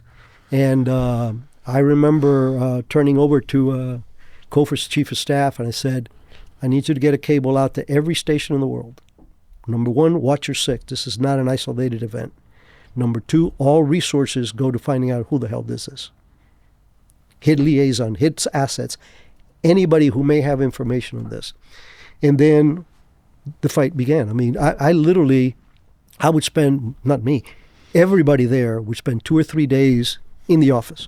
I slept in the office 3 days. I would shower in the gym. I would go home on the 3rd day to see my wife, my kids, new change of clothes, and come back. Those were the hours we were keeping. And I told you that there was a vignette that represents, in my mind and in my heart, the ethos of the agency officers that we have. As chief of ops at CTC, I owned all the components, including, the UBL's part of it. But primarily, Hezbollah was another one that I was very attached to. So hair's on fire. It's like 7 o'clock at night. I haven't, probably had 13 cups of coffee and a protein bar, And I'm walking back to my office, and there's this lady named Christy. She was the deputy chief of the Hezbollah branch. And she was at her computer looking at things. She was 7.5 months pregnant. So I walked up to Christy and I said, "Christy, what the hell are you doing here?" She goes, "Well, until now, nobody has killed more Americans than Hezbollah, and I need to make sure that it wasn't something that we missed. And boss," and she's poking fingers at me. And I let her talk, and I looked at her and I said, "Look, Christy, I've delivered 2 kids in my life. None of them were mine. I ain't delivering a 3rd. You're getting your ass home." And the reason I tell the story is this, because later on she told me, one of the times after she had the baby and everything else, she says, "Rick," it says, "every birthday that my daughter has, I remember what you did." And he says, "What the hell was I thinking?" And here's the point. What is the strongest impulse in humanity? A mother. You don't mess with Mama Bear when she's got cubs. Right. So imagine the level of focus, determination, that you were in a building that could have been a target, because we were evacuated. The whole CIA was evacuated because we thought that 4th plane was coming our way. The only people that stayed were the people in CTC. You stayed. And we stayed. Well, we were all in the building. Very few people left because they had to pick up kids or whatever it was. Most of them would come back the next day or whatever. But they stayed. The building was emptied. And here is a 8-month pregnant woman totally obfuscating the realities that she's got a baby in her belly. And she tells us, I don't know what I was thinking. I said, "You were being a patriot. You were being a patriot." Look, if that doesn't typify a good CIA officer, I don't know what the hell does. Wow. That's heavy, man. It is. That's why I love that story. It really crystallizes it. Yeah, man. I mean, there's people, like we talked about earlier, from the people you were working on the ground in Nicaragua and Honduras, you're dealing with human beings, with shit that affects them personally in their daily lives. And it's myopic, it's not, they're not looking at the big picture and the politics, and they don't have the benefit of 20-year hindsight to look back and figure out everything that was uncovered or discovered. These people are trying to do the right thing for their government and for their families. And these are good people, patriots, like you said. Yeah. And it gives, like everything that you've done just gives such an incredible perspective on this. What changed after that? How did your work, your daily life change? How did the direction of the CTC change? Well, obviously we became omni-focused on blood. We needed to get into it,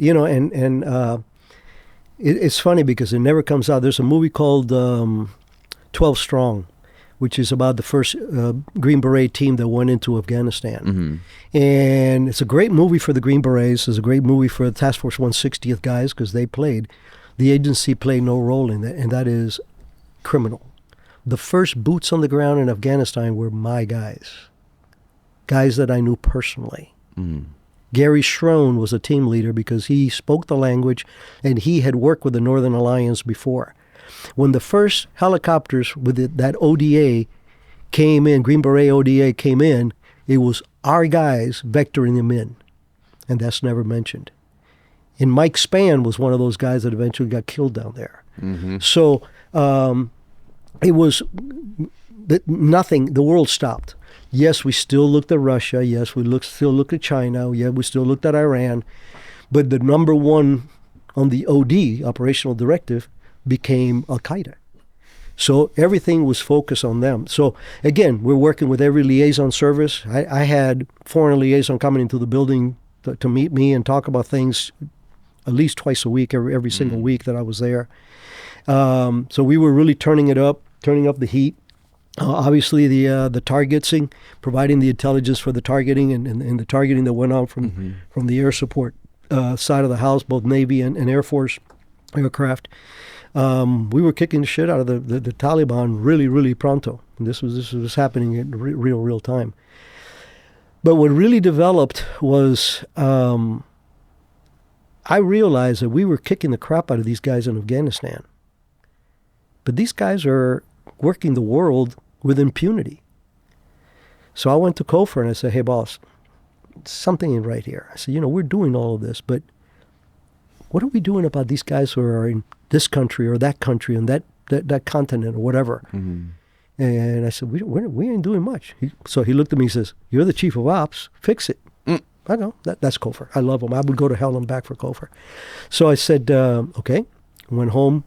It was on a Friday, so I had the weekend. And my youngest son had a football game, and it was across the church. So I dropped him off at the game. I went into church, got on my knees. I said, I'm going to try to do something that hopefully you're on board because I'm going to do it.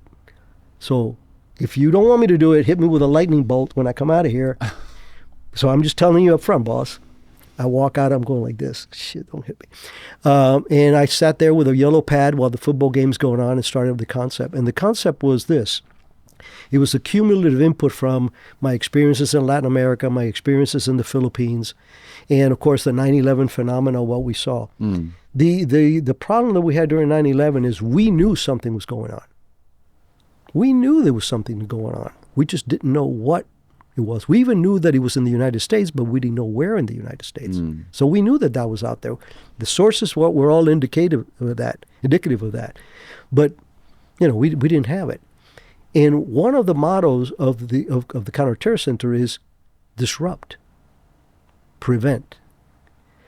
So I came up with an idea, which is a program where I asked them to give me 2 to 3 known members of terrorist organizations who were in the support side of the business. Why the support side of the business? Shooters are a dime a dozen. Mm-hmm. You shoot one, 3 cousins show up and they'll blow you up. The heads of organization are very difficult to get, although we get them eventually. But they're easily replaceable. They always have a deputy. They have somebody else that will rise, and the thing goes on. But the soft underbelly of any illegal organization, whether it's narcotics or terrorism, the soft underbelly is their support mechanisms, because those have to be visible. You cannot be a support mechanism out of a cave in Afghanistan. Right. You have to be in a second or first world country with contacts that you can exploit for money, for papers, for medical care for somebody, and for explosive, for whatever. Mm-hmm. You need to have that support mechanism. So the idea was they gave us 2 to 3 guys from every major organization that was out there, and we were going to go and establish their patterns of life. Now, patterns of life is, what does that person do every day? Where do they live? What kind of car does he drive? What routes do he take? What little girlfriend he's got on the side? What drug use did he have? What gambling habits? Whatever it is, we know where that guy is going to be, and we made this surveillance on them very successfully. We identified all the targets that we were given, because the concept was, imagine this. Imagine that you have Hezbollah is planning something big against the United States, and we're hearing it from everywhere. But we don't know when or where, or even what. We just know it's an attack. Right. And all of a sudden, in 3 different countries, 3 senior Hezbollah individuals who are support mechanism get taken out. One maybe get compromised by putting stuff in his vehicle and calling the cops. Is he going to beat it? Maybe eventually, but he's neutralized. Rendering another one, and maybe shooting the third or not. Well, whatever. The options were there. And the idea was, if you're a criminal organization, which terrorism is a criminal organization, and all of a sudden 3 of your key operatives get snagged, what do you think? You're penetrated. How the hell did they know to get Tom, Jerry, and Mo all in one time? At the time that we're about to do this. Yeah. And that would put the brakes and hopefully allow us. And of course, if we render one back to us, then he may be able to, under enhanced interrogations, cough up the truth.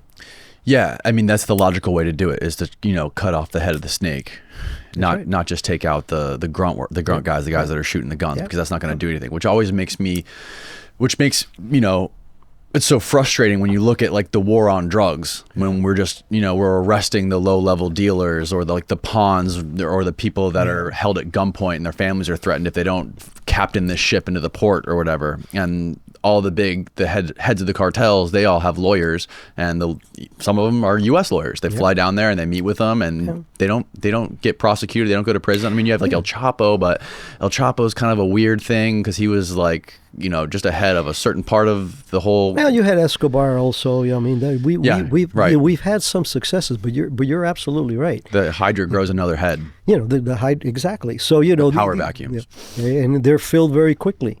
But you got to understand that one of the things that the narco traffickers have is limitless resources.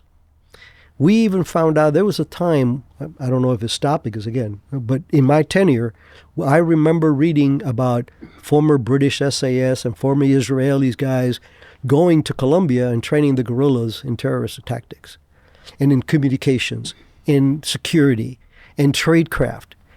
Because they can afford it. Every organization, I don't care, and I use those as examples, there's dozens of them, that are going to have real operators that are frustrated because they weren't promoted or whatever it is, and somebody comes up to you and go, if you spend a month down in Colombia and you teach them A, B, and C, I'm going to give you $500,000. $500,000 to him is this protein bar that you gave me a few minutes ago. Right? Right. That's it. So now you have a guy who's starving, is being neglected, and all of a sudden they go down there and they set up special communications, submarines.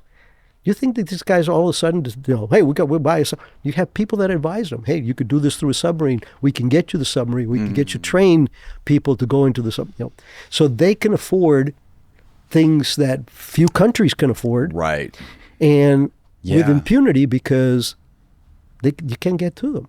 They have the financial resources and the autonomy more so than some countries do. Like most countries.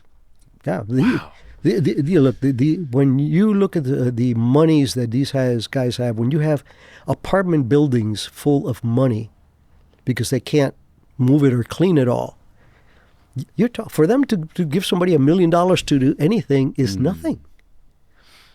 And that's how they get their technology. That's how they hire their lawyers. Mm-hmm. You know, that's how they get the Right. special training, special communications, and all this kind of stuff that they do have.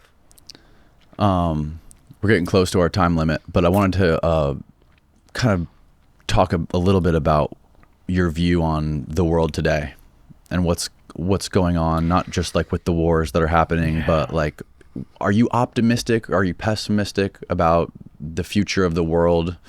Where do you see the United States and the world in the next 50 years? Well, a lot is going to depend on how we continue. But, you know, I have the advantage of having worked the counterterrorist account for decades. I worked I have tackled communism in 5 different, you know, incarnations during my time in the agency.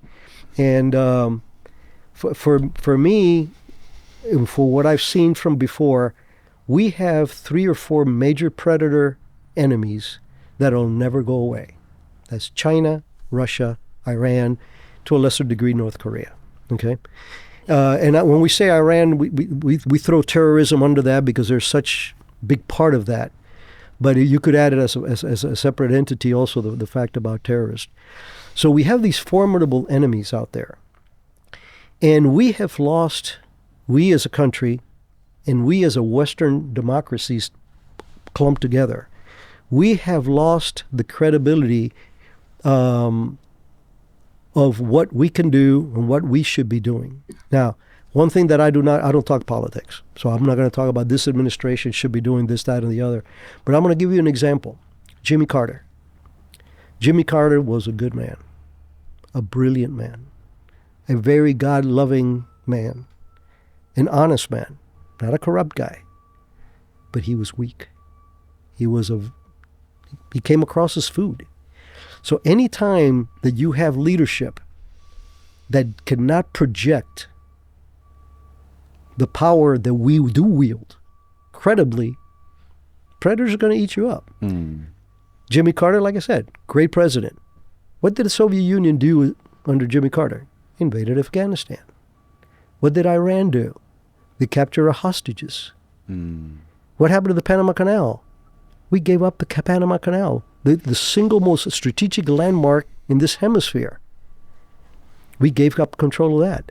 The Panamanians weren't howling for it either. I mean, you know, this is, like I said, like you said yourself, even the Chinese have got a big piece of that now. Right. So we need to understand that we need to be a force to be reckoned with. We still got to be the white hat guys. We have to be doing it for the right reasons. But I've always said that I hope God doesn't forsake the United States, because the day that he or she forgets the United States, he's given up on the world. Because we are the single power out there that, with great allies, I have great friends that are Brits. The Brits can't carry our water 100%. They're always there helping us. Same with the Aussies, things with the Poles. There's a lot of people out there that are really loyal, you know, allies. But the United States has to have the credibility to be a point. And the example again with Jimmy Carter, Reagan wins the election. The very first day after he took power, or actually the first day, Iran releases the hostages. Why? Because they knew that Jimmy Carter wasn't going to do anything. Eagle Claw happened because of his delays, not because of the planning. You know, the weather changed, everything changed, and it was, you know, you could read a lot about that Eagle Claw stuff. But anyway, those are the kind of things that happen when you have somebody that has the fortitude and sits across the table and looks at the guy next to him, and you know that if you bite him, he's going to bite you back. And we have to have the presence, the higher moral ground, but we cannot look as food. You cannot be the champion of democracy without having carrots and sticks. And be credible about the fact that I will use whichever one I need to use. Right. What do you think about when people like Vladimir Putin say, there's a video of him talking to some of his officers. He's talking about the president of the United States. He said, I've been through many presidents. I know what they're like. He's like, They have all these ideas when they're running for president. They run on all these policies people vote for. As soon as they get into office, a couple of guys in black suits just like that walk up to you and tell you how it's going to be. And I guess he's alluding to the fact that the CIA runs the country. It doesn't matter who the president is. That's bullshit.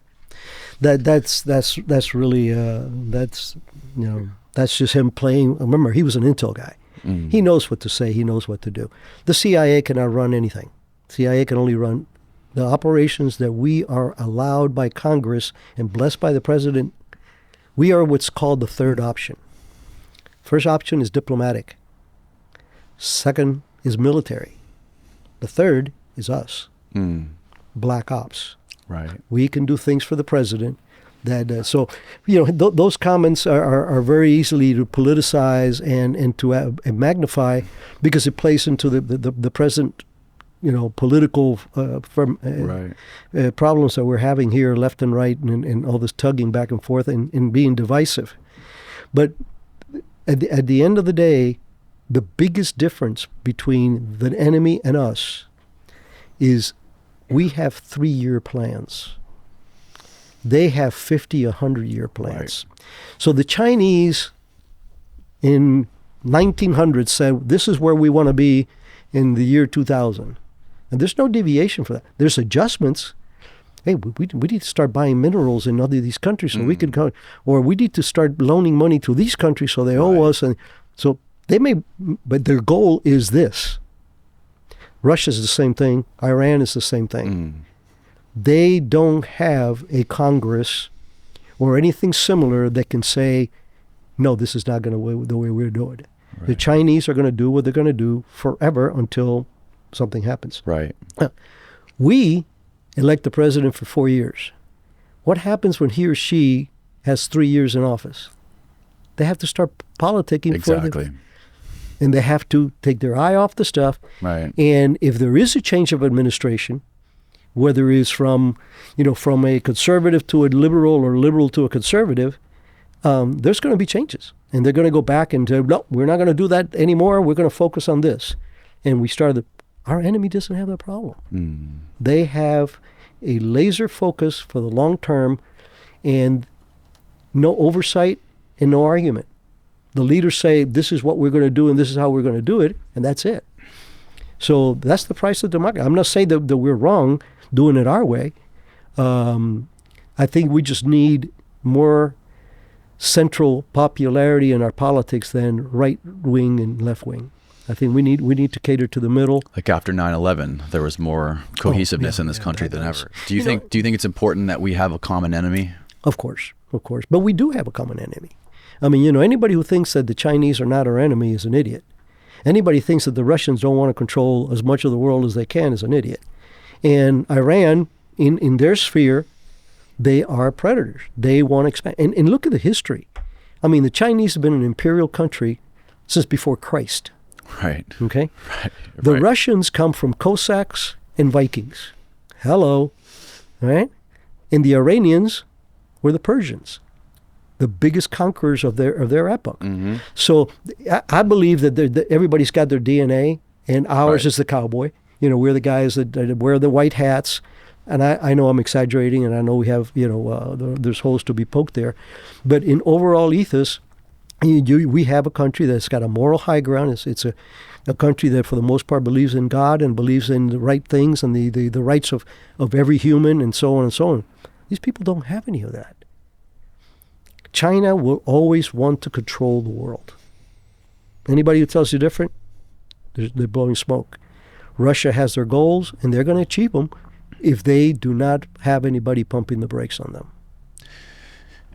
Do you think we have thought through this whole thing that's happening right now between Russia and China and pushing them closer together between this Ukrainian conflict?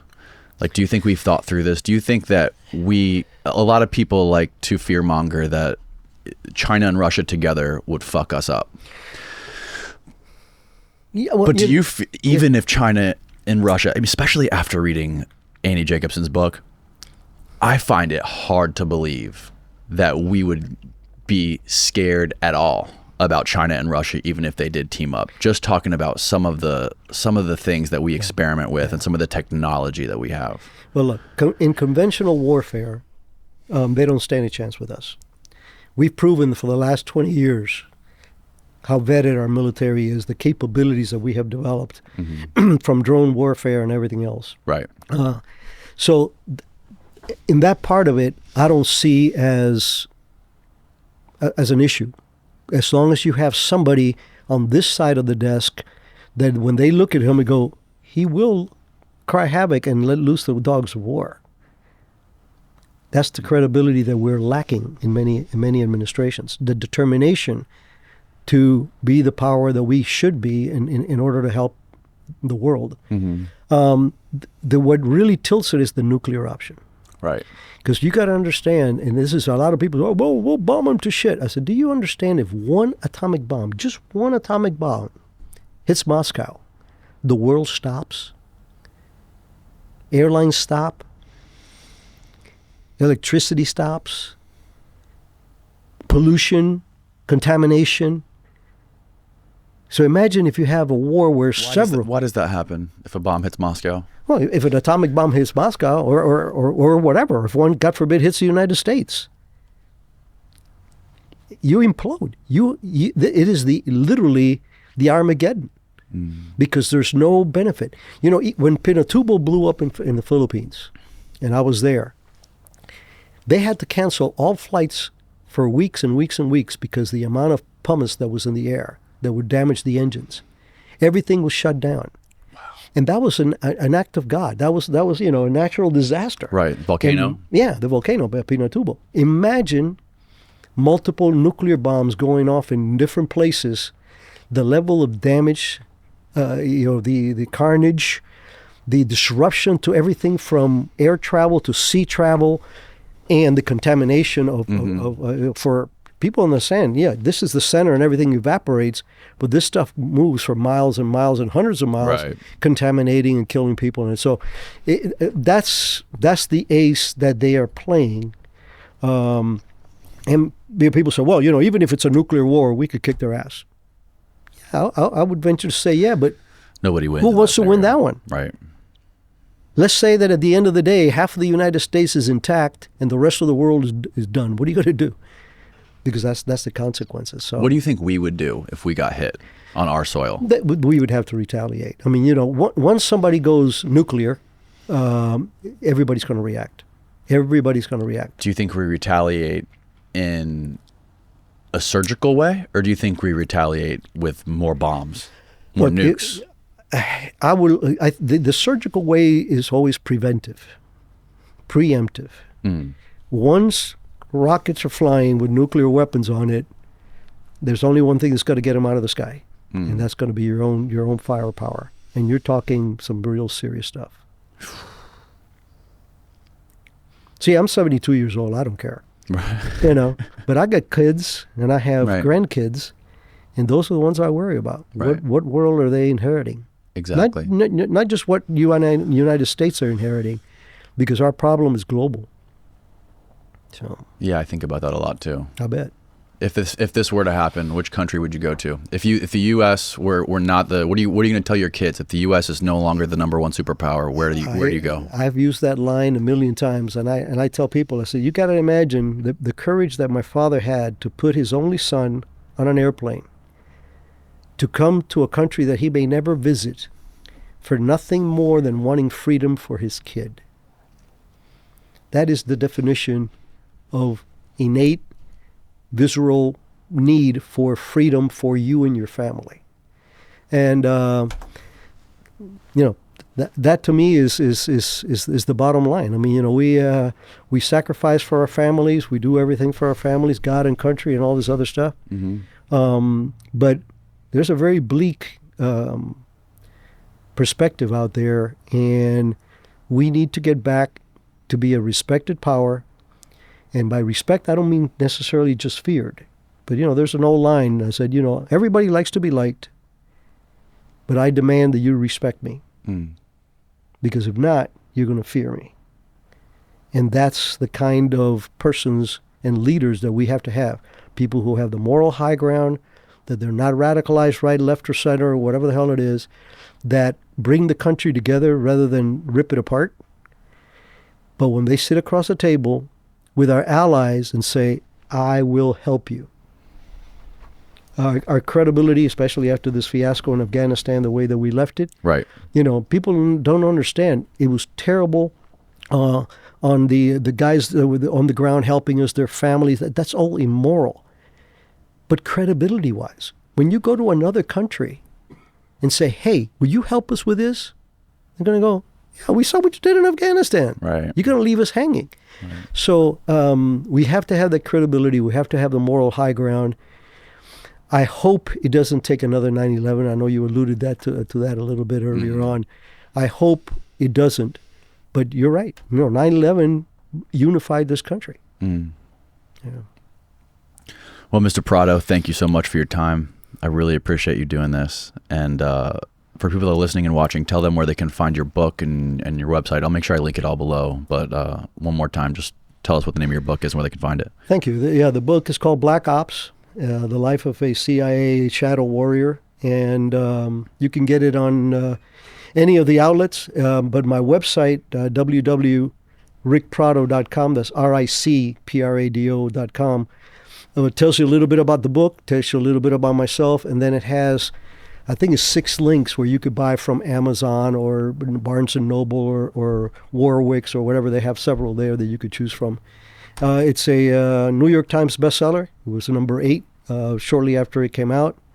Wow. And we've had great success with sales. It's on audio as well. And it's audio, and yep, it's also an audio. For me, guys, this is my last firefight.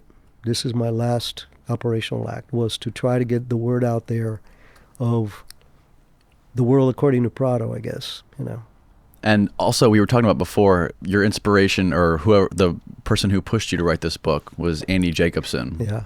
And Annie was the tipping point. Cofer was a big deal in this. Cofer had been on my butt about writing a book. When I brought him to Blackwater, in I think it was 2005, we were always friends, but now we're working literally next door to each other. And he kept harping at me. He says, you're always bitching about how our agency's represented and how our officers are maligned. You have a story because of your background, because of where you came from, the fact that you can say, I experienced communism. This was the outcome. I was there for the Contras. Says, you have a story that you can glom. And as you know from the book, there's a lot of things that I talk about that I didn't do, that colleagues did, and right. stuff like that. So, right. So that started the brain cells going. But it was definitely Annie when she visited me to interview me for Surprise Kill Vanish, because my friendship with Billy Waugh and because of my connectivity to our special operations military stuff. And she was the one that literally called her agent in front of me and said, got to talk to this guy. Wow. And we went from there. Well, I'm very happy it happened. I'm glad that opportunity came about. Thanks again. Thank you for your time. We're going to have to make this happen again. You don't live that far, so we'll do a follow-up. You got it. Awesome. Thank you. Good night, world.